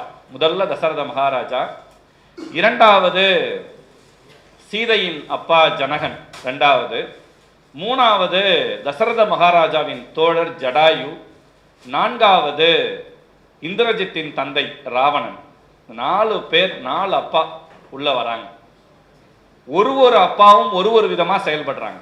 நான் இந்த எல்லா கதாபாத்திரத்தையும் யோசிச்சு பார்த்தா, இந்த சொல்லுவாங்கல்ல நட்பு துரோகம் இந்த மாதிரிலாம் விஷயம் இருக்குல்ல, அந்த மாதிரி பார்க்குறப்ப 2 வரங்கள், 2 வரங்கள், ஒரு சாபம், 2 வரங்கள், ஒரு சாபம், ஒரு நம்பிக்கை, ஒரு நட்பு, ஒரு ஆசை. யோசிச்சு பாருங்க, 2 வரம், ஒரு சாபம், ஒரு நட்பு, ஒரு நம்பிக்கை, ஒரு ஆசை. இதுதான் இந்த இந்த கம்பராமாயணத்துடைய மையமா கம்பர் நகர்த்திக்கிட்டே இருக்கிறார் எல்லா இடங்கள்லையும் தந்தைகள் கிட்ட இருந்து. தசரத மகாராஜா எல்லாருக்கும் தெரியும், வந்து மிகப்பெரிய ஆளுமை, 3 மனைவிமார்கள். ராமன் எவ்வளவு பெரிய, அந்த அப்பா எவ்வளவு கொடுத்து வச்சவர் பாருங்க. ரொம்ப முக்கியம், உலகத்துல இறைவனே மகனாக பிறக்கிற ஒரு அப்பா. யோசிச்சு பாருங்களேன், எத்தனை பேருக்கு அந்த பாக்கியம் கிடைச்சிருக்கும். இந்த தந்தை எத்தகைய கொடுத்து வச்சவர். ஒரு இறைவன் இங்க இருக்கக்கூடிய அசுரர்களை அழிப்பதற்காக அவர் மாற்று வடிவம் கொண்டு இங்கே இந்த மண்ணிலே பிறக்கும் போது அந்த பிள்ளை, அந்த பாக்கியம் யாருக்கு அமைந்தது என்றால் யாருக்கு கிடைச்சது? தசரதனுக்கு கிடைச்சது. பாருங்க, தசரத மகாராஜாவுக்கு தான் அந்த வாய்ப்பு கிடைச்சது. எவ்வளோ எவ்வளோ ஒரு மகிழ்ச்சி இருந்துச்சு அந்த வாழ்க்கையில, எவ்வளோ பெரும் புண்ணியம். அப்ப அந்த மகன் மேல எவ்வளோ பாசம் காட்டினாரு, எவ்வளோ அற்புதமா அதை ரசிச்சார் அந்த வாழ்க்கையை அப்படின்றப்ப நான் ரொம்ப வியந்து போனேன். அந்த ராஜாக்கு கிடைச்ச அந்த வாய்ப்பு. அந்த மகாராஜா ராமனுக்கு முடிசூட்டுற காலத்துல அவருக்கு வர பிரச்சனை. எல்லாரும் ராமாயணம் பார்த்துருக்கீங்களா? இப்பதான் நிறைய எங்க அம்மாலாம் கூட மாலையில சன் தொலைக்காட்சி ராமாயணம் பார்த்துட்டு இருக்கிறாங்க. பெரும்பாலும் எல்லாருக்கும் அந்த கதை தெரியும். ஏன்னா எனக்கு தெரிஞ்சு தமிழ் சமூகத்துல, இந்திய சமூகத்துல ராமாயண மகாபாரத கதைகள் எல்லா வடிவங்களுக்குள்ளும் போயிருச்சு. இன்னைக்கு வந்து அது நாட்டுப்புற வடிவங்கள் தொடங்கி விதவிதமான கதைப்பாடல் வடிவங்கள் தொடங்கி கதை மரபுகள் தொடங்கி அது பயணிச்சுட்டே இருக்கு. ஒரு கதை பாருங்களேன். நான் சொல்லுவேன், திருவள்ளுவர் ஒரு திருக்குறள் தான் எழுதினார். நான் 15 புத்தகம் எழுதிருக்கிறேன். என்னை பத்தி 1/2 மணி நேரம் பேசினாங்க பத்மாமா. உங்க யாருக்குமே தெரியாது. ஆனா ஒரே ஒரு திருக்குறள் புத்தகத்தை எழுதிட்டு ஒரு மனிதர் 2000 வருஷம் வாழறார். எத்தனை வருஷம்? 2000 வருஷம் வாழறார். இன்னும் 10,000 வருஷம் வாழ்வார். எத்தனை வருஷம் வாழ்வாரு? இன்னும் 10,000 வருஷம் வாழ்வார். ஒரு தன் ஆயுள் முழுதும் ஒன்றை செதுக்கி செதுக்கி ஒரு புத்தகம் எழுதினார். நான் கம்பர் அப்படிதான் பார்க்கிறேன். 10,000 பாட்டு தாண்டிடுச்சு. 10,000 பாட்டு தழுவிதான் எழுதினாருன்னு சொல்றாங்க. ஆனா அவருடைய புலமை பாருங்க, எழுத்துல கொண்டு வந்து எப்படி செதுக்கிறாரு. திருவள்ளுவர் தனக்கு முன்னாடி எவரும் பயன்படுத்தாத ஒரு யாப்பை பயன்படுத்துறார். அதான் திருவள்ளுவருடைய ரொம்ப முக்கியமான விஷயம். என்ன யாப்பு? குறள் வெண்பா யாப்பு. நீங்க இப்ப ஒரு திருக்குறள் சொல்ற பாருங்களேன். எப்பொருள் சொல்லுங்க பாப்போம். பார்த்தீங்களா? முந்தானத்து படிச்சீங்களா? நேத்து படிச்சீங்களா? எல்லாரும் 6ஆம் கிளாஸ்ல படிச்சது. கற்க, இதெல்லாம் எப்போ படிச்சீங்க? போன வாரத்தில் படிச்சீங்களா? போன வாரத்தில் என்ன நடத்துறோம்னு கேட்டாலே ஐயா அது அதாவது அப்படின்னு ஒன்று தோணும்ல. ஆனால் 3ஆம் வகுப்பிலும் 4ஆம் வகுப்பிலும் 6ஆம் வகுப்பிலும் படித்த திருக்குறள் 50 திருக்குறள் உங்கள் மனசுக்குள்ள உட்காந்துருக்கு. ஏன்? அந்த வடிவம் ரொம்ப முக்கியம். இப்போ நான் ஒரு சங்கலக்கிய பாட்டை சொல்லி குறுந்தொகை பாட்டை சொல்லி நான் கேட்டேன்னா நிலத்தினும் பெரிதே கம்முன்னு இருப்பீங்க. தெரியாது. யாயும் நியாயும் சினிமா திரைப்பாடல் வரைக்கும் வந்துருச்சு. அது யாயும் நியாயும் யாராகியோரோ எல்லாரும் இப்போ எல்லாரும் கோரஸா சொல்ற மாதிரி சொல்ல. ஏன் சொல்லணும்னா அது ஆசிரியப்பா வடிவம், அகவல் வடிவம். ஆனா வள்ளுவர் என்ன நினைக்கிறாரு? அறம் பொருள் இன்பம் என்கிற அந்த 3 கருத்துகளையும் எல்லார் மனதிலும் பதியும்படி சொல்ல வேண்டும் என்றால் இதற்கு முன்னாடி எவரும் பயன்படுத்தாத வடிவத்தை நான் கையில் எடுக்கணும் அப்படின்னு எடுத்தார். அவர் எடுத்து அந்த குறள் வெண்பா என்கிற யாப்பு வடிவத்தை அவர் தான் தொடங்கி வைக்கிறார். அந்த வடிவத்தை அவரே முடிச்சு விட்டார். எவ்வளவு பெரிய விஷயம் பாருங்க. அதுக்கப்புறம் எத்தனை பேர் குறள் வெண்பா எழுதியிருக்காங்க. ஆனால் ஒருவராவது வள்ளுவருக்கு நிகராக வந்து விடுகிறார்களா என்றால் வள்ளுவர் பெயரை அடிக்கிறாருன்னா ஒருத்தர் கூட கிடையாது வரலாற்றுல. அந்த வடிவத்தை தானே தொடங்குகிறார், தானே முடிச்சு விடுறார். சரி 2 அடி தானே, 1.25 அடி தானே, எளிமையா தானே இருக்கும் அப்படின்னு நீங்க நினைச்சா நம்ம எல்லாரும் எழுதிட முடியுமா? உடனே உட்காந்து திருக்குறள் எழுதுவோம் எழுதிட முடியுமா? ஏன் முடியாது? அது வெண்பா யாப்பு, செறிவான யாப்பு. இடையில இயற்சீர் வெண்டலை வெண்சீர் வெண்டலை வரும். நேர் தேமா மாமா இந்த வருஷலாம் வந்து அந்த எல்லாமே அந்த புளிமா எல்லாமே வரும். சும்மா நகைச்சுவைக்காக சொன்னவங்களுக்கு என்ன வடிவம், என்ன செறிவு பாருங்க. எவ்வளவு ஆச்சரியம் மிகுந்த ஒரு செறிவான வடிவம். எழுதுவது கடினம். படிப்பது எளிமை, மனசுல ஆழப்பதியக்கூடிய அந்த வடிவம். 3 வயசு பிள்ளை 4 வயசு பிள்ளை இன்னைக்கு 1330 திருக்குறளை மனப்பாடம் பண்ணி ஒப்பிக்கிற அந்த வடிவத்துக்குள்ள கொண்டு போய் சொல்றார். ஒரு வயது முதிர்ந்த ஒரு தாத்தா படுக்கையில் சாகும் போது மூச்சு விட முடியாம தவிக்கும் போது ஒரு திருக்குறளை சொன்னோம்னா சொல்லிவிடுவாரு. இந்த இவ்வளோ பெரிய சமூகத்தை தன் ஒற்றை வடிவ சிந்தனையால் சிந்தித்த அந்த திருவள்ளுவனை விட தொலைநோக்கு பார்வை யாருக்கு இருக்குது? லாங் விஷன் யாருக்கு இருக்கும்? ஆச்சரியமா பார்க்குறோம் அவரெல்லாம் வந்து. கம்பன் பாருங்க, சீவக சிந்தாமணியில் விருத்தப்பாய் அப்ப பயன்படுத்திட்டார், திருத்தக்க தேவர் பயன்படுத்திடுறார். ஆனா கம்பன் பயன்படுத்திய வடிவத்தை எடுத்து அதுல பேர் வாங்குறதுலாம் எவ்வளவு கஷ்டம் தெரியுங்களா? ஏற்கனவே ஒருத்தர் பேசின மாதிரியே நம்ம திருப்பி பேசுறோம். ஏற்கனவே ஒரு எடுத்த திரைப்படம் மாதிரி திரும்ப எடுக்கிறதுலாம் அது வெற்றிக்கான வழியா இல்ல. ஆனா கம்பர் எடுக்கிறாரு, எடுத்து விருத்தையாப்பை பயன்படுத்துகிறார், பயன்படுத்தி அந்த வடிவத்தை வெற்றி பெற செய்கிறார் என்பது எவ்வளவு பயங்கரமான விஷயம். நான் ஆச்சரியமா பார்க்குறேன் கம்பன் கிட்ட. அவங்க சொன்னாங்கல்ல, நதி ஓடுகிறது அப்படின்றாங்கல்ல, அந்த சத்தத்தை பின்னாடி ஒரு பீஜம் மியூசிக்கோட கொடுத்து அப்படி கொடுக்குறாருன்றத அந்த பாட்டிலே கொண்டு வர பாருங்க. நான் பார்க்குறேன், வெய்யோன் ஒளி தன் மேனியின் விரிசோதியின் மறைய பொய்யோ என்னும் இடையாலொடும் இலையானொடும் போனான் மையோ மரகதமோ மறிகடலோ மழை முகிலோ ஐயோ இவன் வடிவென்பதோர் அழியா அழகுடையான். இந்த வரி ஐயோ அப்படின்னா என்ன? ஐயோன்னா என்ன? ஐயோ எப்ப சொல்லுவீங்க? ஐயோ இவன் அழகா இருக்கிறான் அப்படின்னு யாராவது சொன்னா ஓடியே போயிடுவான். ஐயோ அப்பா, ஐயோ யாராவது பெண்ணிடம் போய் ஐயோ இவன் அழகா இருக்கிறான், தலை தெரிச்சு ஓடி போயிடும். இவன் என்னாச்சு? ஐயோ இவன் அழகா இருக்கிறான்னு சொல்றா அப்படின்ட்டுவாங்க. எழுந்துராய் எழுந்துராய், அங்க போய் எழுந்துராய் எழுந்துராய். அவன் ஏற்கனவே தூங்கிட்டு கிடக்குறான், அவன் நல்ல சோறு தின்னுட்டு நல்லா உறங்கிக்கிட்டு இருக்கிற ஒரு மாபெரும் கும்பகாரனை எழுப்புறப்ப ஒரு ஆயிரக்கணக்கான யானைகள் ஓடுது, ஒரு ஆயிரக்கணக்கான குதிரைகளை ஓட்டுறாங்க, போட்டு அடிக்கிறாங்க. அங்க வந்து உறங்குகின்ற கும்பகர்ண இந்த இந்த டோன்ல நம்ம கம்பர் சொன்னார்னு வச்சுக்கோங்களேன், என்ன ஆகும்? சிந்திக்கிறார் பாருங்க. வல்லினம் மெல்லினம் இடையினம் அப்படின்றப்ப வல்லினம் எங்கெல்லாம் வல்லினம் எழுத்துக்கள் கசர தபர அப்படின்னு சொல்றப்ப அது கர்ஜனையோடு வர வேண்டுமோ அங்கெல்லாம் வருகிறது. சூர்பனகை நடந்து வரும்போது சொல்லுவாரு, என்ன அற்புதமா மெல்லினத்தை பயன்படுத்துகிறார் பாருங்க. பஞ்சியோலிர் விஞ்சு குளிர் பல்லவம் அணுங்க செஞ்சவிய கஞ்சனமீர் சீரடியல் ஆகி அஞ்சொலில மஞ்சையன அன்னமென மின்னும் வஞ்சியன நஞ்சமென வஞ்சமகள் வந்தா. நல்லா இருக்கா? கேட்க கைத்தட்டணும். வந்துதான் கொஞ்சம் மெய் மறந்துடுவோம். அதான் வஞ்சியன நஞ்சமென வஞ்ச மகள் வந்தாள். கம்பருடைய 4 வார்த்தை சூர்பனகைனா யாருன்றத எவ்வளோ தெல்ல தெளிவா சொல்லுது பாருங்களேன். ஒரு அற்புதமான வரிய கம்பர் எழுதுறதுல வல்லவர் அப்படின்னு சொல்றாங்க. இப்ப விருத்தம் என்கிற யாப்பு திருத்தக்க தேவர் பயன்படுத்திய யாப்பு. சீவக சிந்தாமணி எத்தனையோ பேர் படிச்சிருக்கிறாங்க.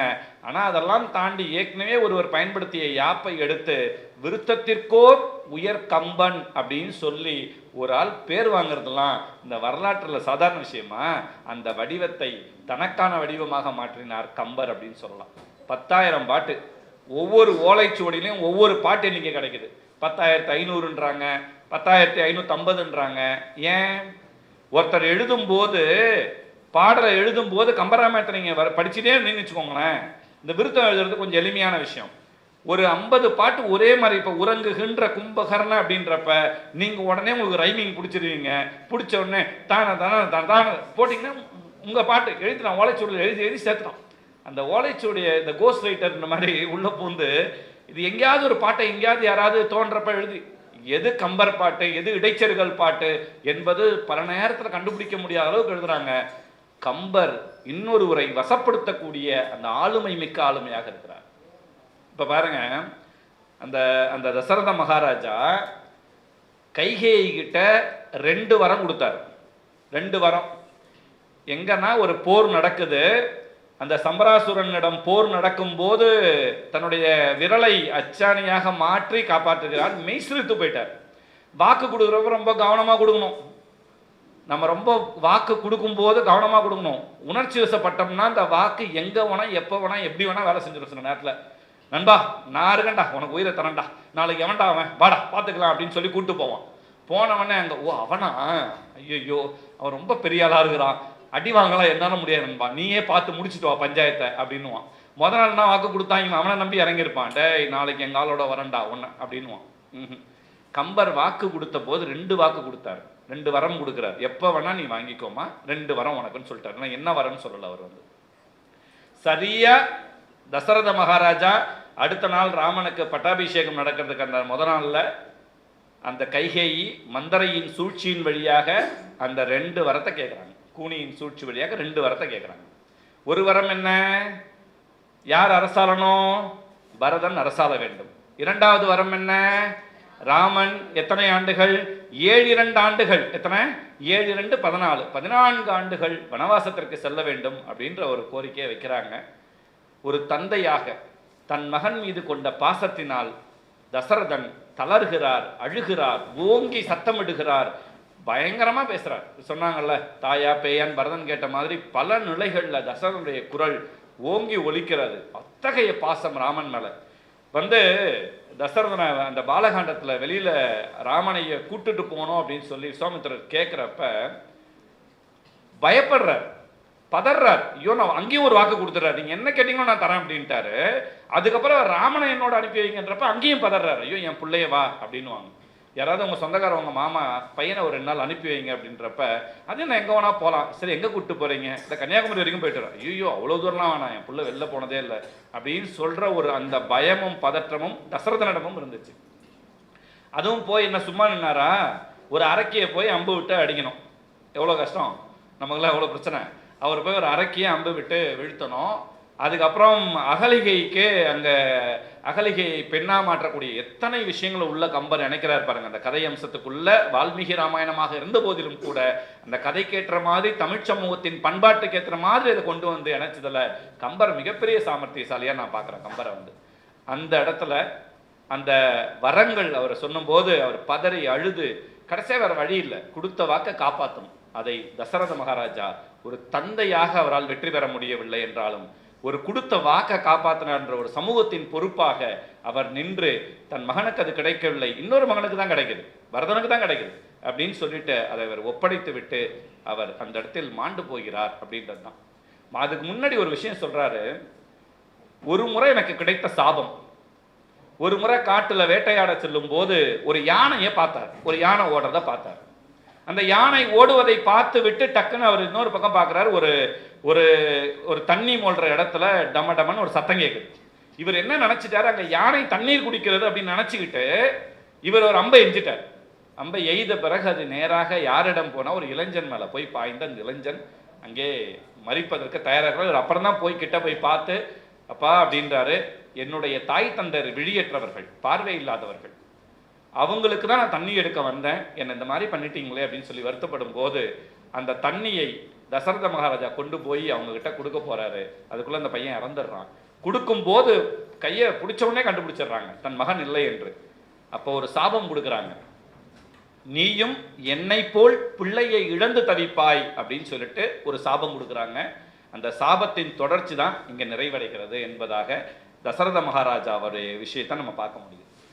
ஒரு தந்தை பிள்ளை இல்லாமல் அப்ப இந்த சாபம் கொடுத்தப்ப ராமர் அவருக்கு எந்த பிள்ளையும் பிறக்கல. அப்போ ஒரு மனசுல ஒரு நம்பிக்கை வந்துச்சு. என்ன நம்பிக்கைன்னா, ஓ நமக்கு மகன் பிறக்க போறான்னு அவர் சாபத்தை விட தனக்கு பிள்ளை பெறப்போகுது என்ற மகிழ்ச்சியை நினைச்சு கொண்டாடுறார் என்பதாக அந்த இடத்துல வச்சிருப்பாங்க. ஒரு அற்புதமான ஒரு கதாபாத்திரமாக ஒரு தந்தைக்குரிய இலக்கணத்தோடு பல நிலைகளில் தன்னை பாதுகாத்து இருந்த போதிலும் சூழல்கள் தான் இந்த வாழ்க்கையை தீர்மானித்து விடுகின்றன என்பதாக தசரத மகாராஜாவுக்கு அந்த சூழல் அவருக்கு மாறியது என்பதாக சொல்லலாம். ராமன் அங்கேயே ஆட்சி புரிந்து அவர் பதவி ஏற்றிருந்தாருன்னு வச்சுக்கோங்களேன், ராமாயண காப்பியம் நகர்ந்திருக்குமா? நகர்ந்திருக்காது. இந்த அம்மாலாம் சீரியல் பார்த்துட்டு அழுதுட்டு இருக்கும், பயங்கரமா அழுதுகிட்டே இருப்பாங்க. அம்மா எவ்வளோ நாளுக்குமா ரகசியத்தை சொல்லுவாங்களே இருப்பாரு. சொல்லி முடிச்சா நாடகம் முடிஞ்சிருச்சு, அவ்வளோதான். இழுத்துக்கிட்டே போனாதான் நாடகம், இல்லைன்னா நாடகம் அங்கேயே முடிஞ்சிடும். அப்ப ஒரு கதாபாத்திரம் எதுக்காக உருவாக்கப்படுகிறது, ஒரு தேவை என்ன என்பதை உணரும் போது தசரத மகாராஜா கதாபாத்திரம் ராமன் காட்டுக்கு நகர்வதற்கான அந்த வரத்தின் விதையாக அவர்தான் திகழ்கிறார் என்பதை இந்த இடத்துல நம்ம பார்க்க முடிகிறது. ஒரு தந்தையாக அவர் நிற்கிறார், மகனுக்காக தந்தை உயிர் விடுகிறார். ரொம்ப முக்கியமான விஷயம், மகனுக்காக தந்தை உயிர் விடக்கூடிய இடம் தான் அந்த இடம். இந்த சீதையோட அப்பா ஜனகன் இருக்கார்ல, சீதை மண்டோதரி அந்த அசோகவனத்தில் இருந்த சமயத்தில் ராவணன் என்ன பண்ணுறான், மாறு வேஷத்தை ஒரு ஜனகனை உருவாக்கி கொண்டு போய் நிற்க வைக்கிறான். ஏன்னா ஒத்துக்க வைக்கிறதுக்காக, சீதையை ஒத்துக்க வைக்கிறதுக்காக கொண்டு போய் நிற்க வைக்கிறான். நிற்க வைக்கிற தருணத்தில் அந்த அப்பா பேசுகிறார், அம்மா நீ எப்படியாவது ஒத்துக்கோமா, இல்லைனா அந்த ராவணன் என்னை கொன்னுடுவாம்மா, எனக்கும் ஆட்சியெல்லாம் கிடைக்குமா, அதிகாரம்லாம் கிடைக்குமா, எப்படியாவது நீ ஒத்துக்கோமா அப்படின்னு சொல்லி அவர் பேசுகிற சமயத்தில் சீதை சொல்கிறாள், அதான் நம்பிக்கை பாருங்க, நீ என்னுடைய அப்பா கிடையாது. ஏன்னா என் அப்பா தன்மானம் உடையவர், சுயமரியாதை உடையவர், நிச்சயமா இந்த மாதிரி அவர் பேச மாட்டாரு. நீ அப்பா கிடையாதுன்னு சொன்ன நொடியில அது அப்பா இல்லைன்னு தெரிஞ்சிருச்சு. நாடகம் என்பதை புரிந்து கொண்டார். ஒரு அப்பா மேல ஒரு மகளுக்கு இருக்கிற நம்பிக்கை எத்தகைய நம்பிக்கைன்னு யோசிச்சு பாருங்களேன். யாராவது நம்ம வீட்டில் நம்ம அப்பா வந்து உங்க அப்பா சரியில்லை அப்படின்னு ஒரு சொந்தக்காரம்மா சொல்லிச்சுன்னு வச்சுக்கோங்களேன், நீங்க எல்லாம் கும்ப கூடி ஆமா ஆமா எங்க அப்பா சரியில்லை அப்படின்னு சொல்லுவீங்க. என்ன நினைச்சிட்டு இருக்கிறீங்க, யாரை பார்த்து பேசுறீங்க, எங்க அப்பாவை பத்தி உங்களுக்கு என்ன தெரியும் அப்படின்னு ஒரு குரலை ஒசத்துவீங்க பாருங்க. எதிர்க்க இருக்க அந்த அத்தையோ ஆயாவோ ஆடி போயிடும். ஐயோ என்னடா இவ இப்படி பேசுறா அப்படின்ட்டு போயிடும் அது ஆயா. இந்த நம்பிக்கையை சீதை தன் தந்தை மேல் வைத்திருந்தார், ஜனக மகாராஜா மேல் வைத்திருந்தார். 2வது இடம் நம்பிக்கை. 2 வரம், ஒரு சாபம், ஒரு நம்பிக்கை. 4வது ஜடாயு ஒருத்தர் இருக்கார், கழுகு வடிவம் கொண்டு காட்டிலே சந்திக்கிறார் ராமனை. காட்டிலே சந்திக்கும் போது பஞ்சவடி இடத்துல சந்திக்கும் போது ஆச்சரியமா அவர் வந்து பார்க்கிறார், நான் உன் தந்தையின் தோழன் அப்படின்றார். 2 பேரும் அப்படியே அந்த இறகுனால 2 பேரையும் அணைச்சிக்கிறார். எப்படி வாழ வேண்டிய பசங்க இப்படி வந்து கஷ்டப்படுறீங்களா அந்த காட்டுல அப்படின்னு வருத்தப்படுறார். ரொம்ப வருத்தப்பட்டார் வந்து. அந்த இடத்துல ஜடாயு ராவணன் சீதையை கடத்தி செல்கிற இடத்தில் அந்த ராவணனோடு சண்டையிடுகிறார் ஜடாயு. ரொம்ப முக்கியமான விஷயம் வந்து சண்டையிட்டு அது ஒரு குறிப்பு. ஆக்சுவலா என்ன குறிப்புன்னா, ஜடாயுவிலிருந்து தான் தொடர்ந்து போகிறார். வந்தது யார், தன் சீதையை தூக்கியது யார் அப்படின்றத ராமன் கண்டுபிடிப்பதற்கான ஒரு ஹிண்ட் பாயிண்ட் அப்படின்னா அது ஜடாயுவோட இடம் தான். அந்த இடத்துல அங்கேருந்து தான் அங்கே பயணம் செய்து கதை அடுத்த இடத்துக்கு நகரணும் அப்படின்னா, இந்த ஒரு சொல்லுவாங்களா, ஒரு ஆள் யாருனே முகம் தெரியாது தூக்கிட்டு போன பிறகு தொடர்ந்து போக வேண்டும் என்றால் அந்த குறிப்புகள் வேணும்னா அந்த முதல் குறிப்பாக ஜடாயு நிற்கிறார். அது மட்டுமல்ல, தசரதனின் நண்பனாக, தசரதனின் தோழனாக அவர் இருந்திருக்கிறார் என்பதை பதிவு செய்கிறார். அந்த இடத்துல என்ன, ராவணனோடு சண்டையிட்டு அவர் மாய்ந்து விடுகிறார். அந்த இடத்துல அவர் மாய்ந்த போது ராமன் சொல்கிறார், நாட்டிலே ஒரு தந்தையை இழந்தேன், இங்கே காட்டிலே நான் இன்னொரு தந்தையை இழந்தேன் அப்படின்னு சொல்லிட்டு அந்த இடத்துல ராமன் பதிவு செய்து தம்பியிடம் சொல்கிறார். அவருக்கான எல்லா சடங்குகளையும் நாம் ஒரு தந்தைக்கு செய்ய முடிய நாட்டில் செய்யல, ஆனா காட்டிலேயாவது இந்த தந்தைக்கு நாம் செய்வோம் என்று ஒரு தந்தைக்கான ஒரு உயர் மரியாதையை அங்கே ராமன் ஜடாயுவுக்கு வழங்கினார் என்பதுதான் ரொம்ப முக்கியமான விஷயம். வந்து நம்ம வாழ்க்கையில நம்ம பல நேரங்களில் நமக்கு முகம் தெரியாத நம் நண்பர்களுடைய அப்பாக்களை நாம் என்னவென்று சொல்கிறோம், என்னன்னு சொல்றோம், மாமா நான் போய் கூப்பிடுறோம் அப்பா. அந்த வீட்டில் இருக்கிற அம்மாவை என்னன்னு சொல்லி கூப்பிடுறோம், அம்மா. எவ்வளோ பாசம் தெரியுங்களா, அந்த அம்மா வாமா என் மகளே, நீ என் மகளும் ஒண்ணுமா அப்படின்னு சொல்லி வாரி அணைக்கும்ல. தோழமைகள் எங்க நிற்கும் அப்படின்னா, இன்னொரு அப்பாவையும் போய் அங்க நின்று அங்கிள் ஆன்டி அப்படின்னா போச்சு, என்னமோ ஒன்று மிஸ் ஆகுதுன்னு தோணும். அதுவே இந்த பாசத்தோடு அப்பாவும் அம்மாவும் அப்படின்னு சொல்லும் போது அந்த உறவில் இருக்கிற பிணைப்பு இருக்குல்ல, எவ்வளோ மகிழ்ச்சியை தருது உங்களுக்கு. வந்து இன்னைக்கும் நீங்க பாருங்க, எங்க தலைமுறையிலையும் நாங்கள் அப்பா அம்மா தான் கூப்பிட்டோம், அவங்க ஐயா தலைமுறையிலையும் கூப்பிட்டாரு, என் தலைமுறையில் நான் கூப்பிடுறேன், உங்க தலைமுறையிலையும் என்ன ஹாய் அப்பா. ஆனா அங்க டேடுன்னு நம்ம சொல்ல மாட்டோம். நீங்க ஆங்கிலத்துல யோசிச்சு பாருங்க, உங்க அப்பாவை தவிர நீங்க ஊர்ல இருக்கிற யாரையும் பார்த்து ஹாய் டேடு நீங்க என்னைக்கா சொல்லியிருக்கீங்களா, ஹாய் மாம். நீங்க அவரை பார்த்தீங்கன்னா, பக்கத்து வீட்டில் உங்க தோழமையுடைய அப்பாவை பார்த்தீங்கன்னா, உங்க வாயில உங்கள் தமிழ் தன்னால் வந்து விழும். அது அப்பான்னு தான் சொல்லும், அம்மான்னு தான் சொல்லும். யோசிச்சு பாருங்க, ஆச்சரியமா பாருங்க. எங்கெல்லாம் இந்த பசங்க எங்கெல்லாம் சேட்டை பண்றானுங்க, எங்கெல்லாம் தெளிவா இருக்கிறாங்க அப்படின்றது எனக்கு அங்கே கிளியர் கட்டா அந்த பசங்களோட பார்க்குறப்ப புரியும். அங்க ஜடாயு என்கிற ஒரு மனிதரை, ஒரு அப்பாவின் தோழர் என்கிற வரையில் தான் கேள்விப்பட்டவர். அவருக்கு என்ன மரியாதையை செய்ய வேண்டுமோ அத்தகைய சிறந்த மரியாதையை செய்தார். யார் என்றால் ராமனும் லட்சுமணும் செய்து முடிக்கிறார்கள். இது ஒரு நம்பிக்கை, என்னன்னா ஒரு தோழமை, ஒரு நட்பு. இந்த நட்பு தான் ரொம்ப முக்கியம். தன் அப்பாவை இருக்கக்கூடியவருக்கு எப்படி செஞ்சார்ன்றது. நிறைவாக இறுதியாக இந்திரஜித் பேர் பாருங்க, மேகநாதன். என்ன பேரு? மேகநாதன். இந்திரஜித் பேரு அப்படி இருக்கும். ஐயா சொன்னப்ப சில வடமொழி ஜெய் கணேஷ் அப்படின்றத நான் ஏன் இளமாறனா மாற்றிக்கிட்டேன்னா, முத புத்தகம் வைக்கும் போது எங்கள் ஆசிரியர் சொன்னார், தமிழில் பேர் வச்சுக்கோங்க ஜெய் கணேஷ், நல்லா இருக்கும், ஜெய் கணேஷ் வடமொழியாக இருக்குது அப்படின்னாரு. அந்த அடிப்படையில் தான் நான் மாற்றிக்கிட்டேன். வந்து சூரிய நாராயண சாஸ்திரி பரிதிமாறு கலைஞராக மாறும்போது எத்தனை வடமொழி சார்ந்தவர்கள் தமிழ் சார்ந்து சிந்திக்கும் போது அந்த பேரை நானும் தொடக்கத்தில் அது அப்படி தான் நான் மாற்றிக்கிட்டேன். புனை பேராக அதை நான் வச்சுக்கிட்டேன். வந்து இந்திரஜித் அப்படின்றப்ப அந்த ஒரு பயங்கரமான அது பேரை பார்க்குறப்ப இருக்கும். மாயங்களில் வல்லவன் இந்திரஜித் வந்து மாயங்களில் வல்லவன் வந்து அந்த அந்த குடும்பத்திலே எல்லாருக்கும் அந்த மாயஜாலம் தெரியக்கூடியவர்கள். விபீஷணன் கூட ஒரு இடத்துல இது பண்ணுவார். இது மாதிரி இந்திரஜித் தான் அதில் ரொம்ப முக்கியமான ஒரு ஆளாக இருக்கிறார். 2 முறை எதிர்த்து போய் அடிக்கிறான். சஞ்சீவி மலையை தூக்கிட்டு போய் வந்த பிறகு கூட திரும்ப திரும்ப விழுந்தவர்கள் எல்லாம் எழுந்து கொண்டே இருக்கிறார்கள் அப்பா அப்படின்னா ராவணன் கிட்ட போய் சொல்றான். விழுந்தவெல்லாம் ஏன் நிற்கிறான்ப்பா, எப்படிதான் அவங்களை வீழ்த்துறதுன்னு தெரியலன்றப்ப நான் ஒரு யாகம் செய்கிறேன் அப்படின்னு சொல்லிட்டு இந்த யாகம் செய்யும் போது இந்த யாகம் கலைக்கப்படுகிறது.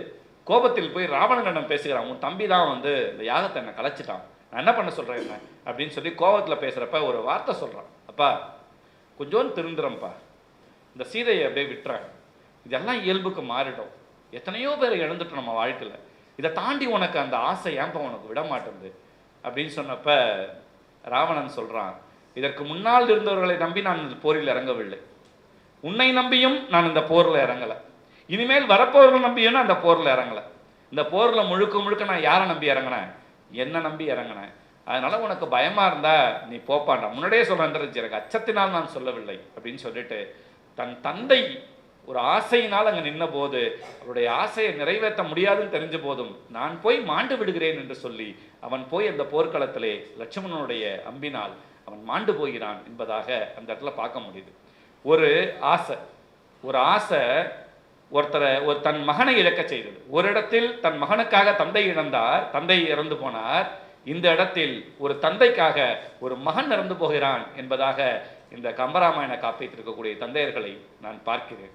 தந்தைகள் எப்போதும் சுயநலம் இல்லாதவர்கள், நம்ம மீது எப்போதும் பாசம் வைக்கக்கூடியவர்கள், அன்பு காட்டக்கூடியவர்கள். கொஞ்சம் வெறப்பா பேசுவாங்க, தட்டி பேசுவாங்க, கொஞ்சம் கோபமா பேசுவாங்க, பார்க்கறதுக்கு ஒரு டெரர் பீஸ் மாதிரி தெரியும்.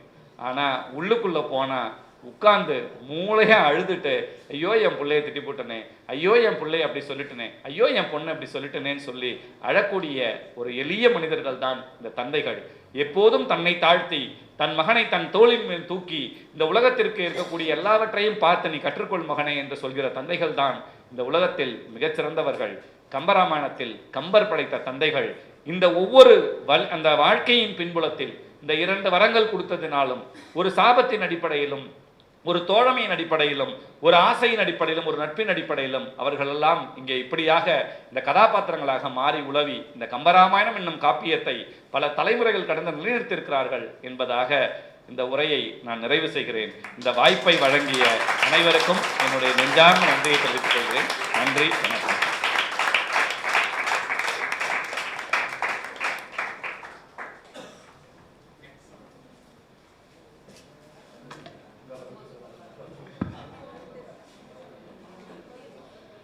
ரொம்ப எளிமையா, அதாவது சொல்லுவாங்க style is a simple way of doing difficult things. ஒரு கடினமான ஒரு விஷயத்தை யார் எளிமைப்படுத்தி செய்கிறார்களோ அதுதான் சிறந்த உத்தி, அதை தான் ஸ்டைல் என்று சொல்ல முடியும். அப்படிப்பட்ட தனக்கே உரிய ஒரு யுத்தியில் கடினமான பல விஷயங்களை ரொம்ப எளிமைப்படுத்தி ஒரு கதை போக்கிலே அந்த தலைப்பை அணுகி மாணவர்கள் புரிந்து கொள்ளும் வகையிலே எடுத்து சொன்ன இளமாறன் ஐயா அவர்களுக்கு மீண்டும் ஒரு முறை நம்முடைய நன்றியையும் பாராட்டுகளையும் தெரிவித்துக் கொள்கிறோம்.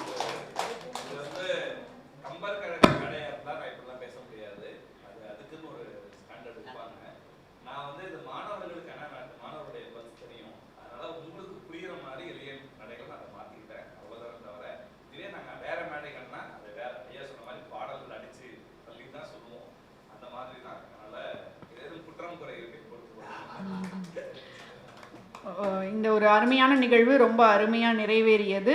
இந்த நிகழ்வை நடத்த இந்த அரங்கத்திலே இடம் கொடுத்த சென்னை சமூக பணி கல்லூரியினுடைய முத்தமிழ் பேரவைக்கும் கல்லூரி நிர்வாகத்திற்கும் இதனுடைய முதல்வர் முனைவர் எஸ் ராஜா சாமுவேல் அவர்கள் மற்றும் இங்கே தலைமை வகித்த முனைவர் சுடர்மதி அவர்களுக்கு நன்றி. அதேபோல் வரவேற்புரை வழங்கி இந்த நிகழ்வை கல்லூரியின் சார்பிலே ஒருங்கிணைக்க உதவிய என்னுடைய அருமை தமக்கை முனைவர் சிஆர் மஞ்சுளா அவர்களுக்கு நன்றி. இந்த நிகழ்வை நடத்துவதற்கு என்றும் எங்களுக்கு உந்த சக்தியாக இருக்கக்கூடிய எங்களுடைய புரவலர்கள் ஐயா திரு வைத்தாரா மூர்த்தி அவர்கள் மற்றும் என்ஆர் வெங்கடேஸ்வரன் அவர்களுக்கு நன்றி. அதேபோல் என்னுடைய இணை செயலாளர்களாக என்றும் எனக்கு தோள் கொடுக்கக்கூடிய ரேகா மணி மற்றும் தமிழ்கோ மணி அவர்களுக்கு என்னுடைய நெஞ்சார்ந்த நன்றி. இந்த நிகழ்வை மிக சிறப்பாக நடத்தி கொடுத்து சிறப்புரை வழங்கி மாணவர் கம்பர் கழகம் மற்றும் கிருஷ்ணா ஸ்வீட்ஸ் வழங்கிய ஆசிரியர் பணி செம்மல் விருதினையும் பெற்று கம்பர் காட்டும் தந்தையர் என்ற தலைப்பிலே செறிவான ஒரு உரையை நிகழ்த்தி கொடுத்த முனைவர் ப. ஜெயகணேஷ் அவர்களுக்கு மீண்டும் ஒரு முறை நன்றி. இந்த நிகழ்வு நடத்துவதற்கு கல்வி வாயில் தோறும் கன்னித்தமிழ் நிகழ்வு தொடர்ந்து நடப்பதற்கு உறுதுணையாக இருக்கக்கூடிய ஸ்ரீ கிருஷ்ணா ஸ்வீட்ஸ் நிறுவனத்திற்கும் அதனுடைய நிறுவனர் தலைவர் ஐயா திரு முரளி அவர்களுக்கும் இந்த இடத்திலே நன்றி தெரிவித்துக் கொள்கிறோம். இந்த நிகழ்வை இவ்வளவு அழகாக கேட்டு ரசித்து பேசுபவர்களுடைய உளக்கருத்தை தங்களுக்குள் ஏற்றுக்கொண்டு மலர்ந்த முகத்தோடு அமர்ந்து நிகழ்ச்சி நடுக அமைதி காத்து இவ்வளவு அருமையாக இலக்கியத்தை மாணவர்களால் ரசிக்க முடியும் என்ற நம்பிக்கையை மீண்டும் மீண்டும் எங்களுக்கு ஊட்டிய சென்னை சமூக பணி கல்லூரியினுடைய அனைத்து மாணவ மாணவிகளுக்கும் இந்த நேரத்திலே நெஞ்சார்ந்த நன்றி. இறுதியாக வாழிய செந்தமிழ்.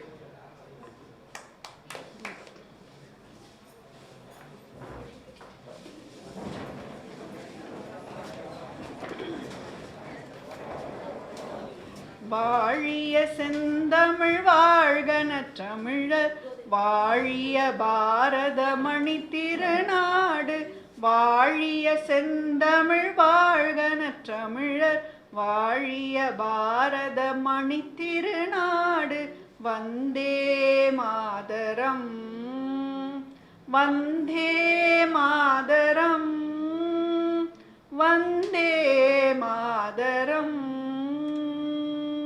நன்றி. Even before the phrase corporate social responsibility gained significance, it was textured into the group's value systems. And today, this phrase has been redefined by Mr. Murali as citizen social responsibility.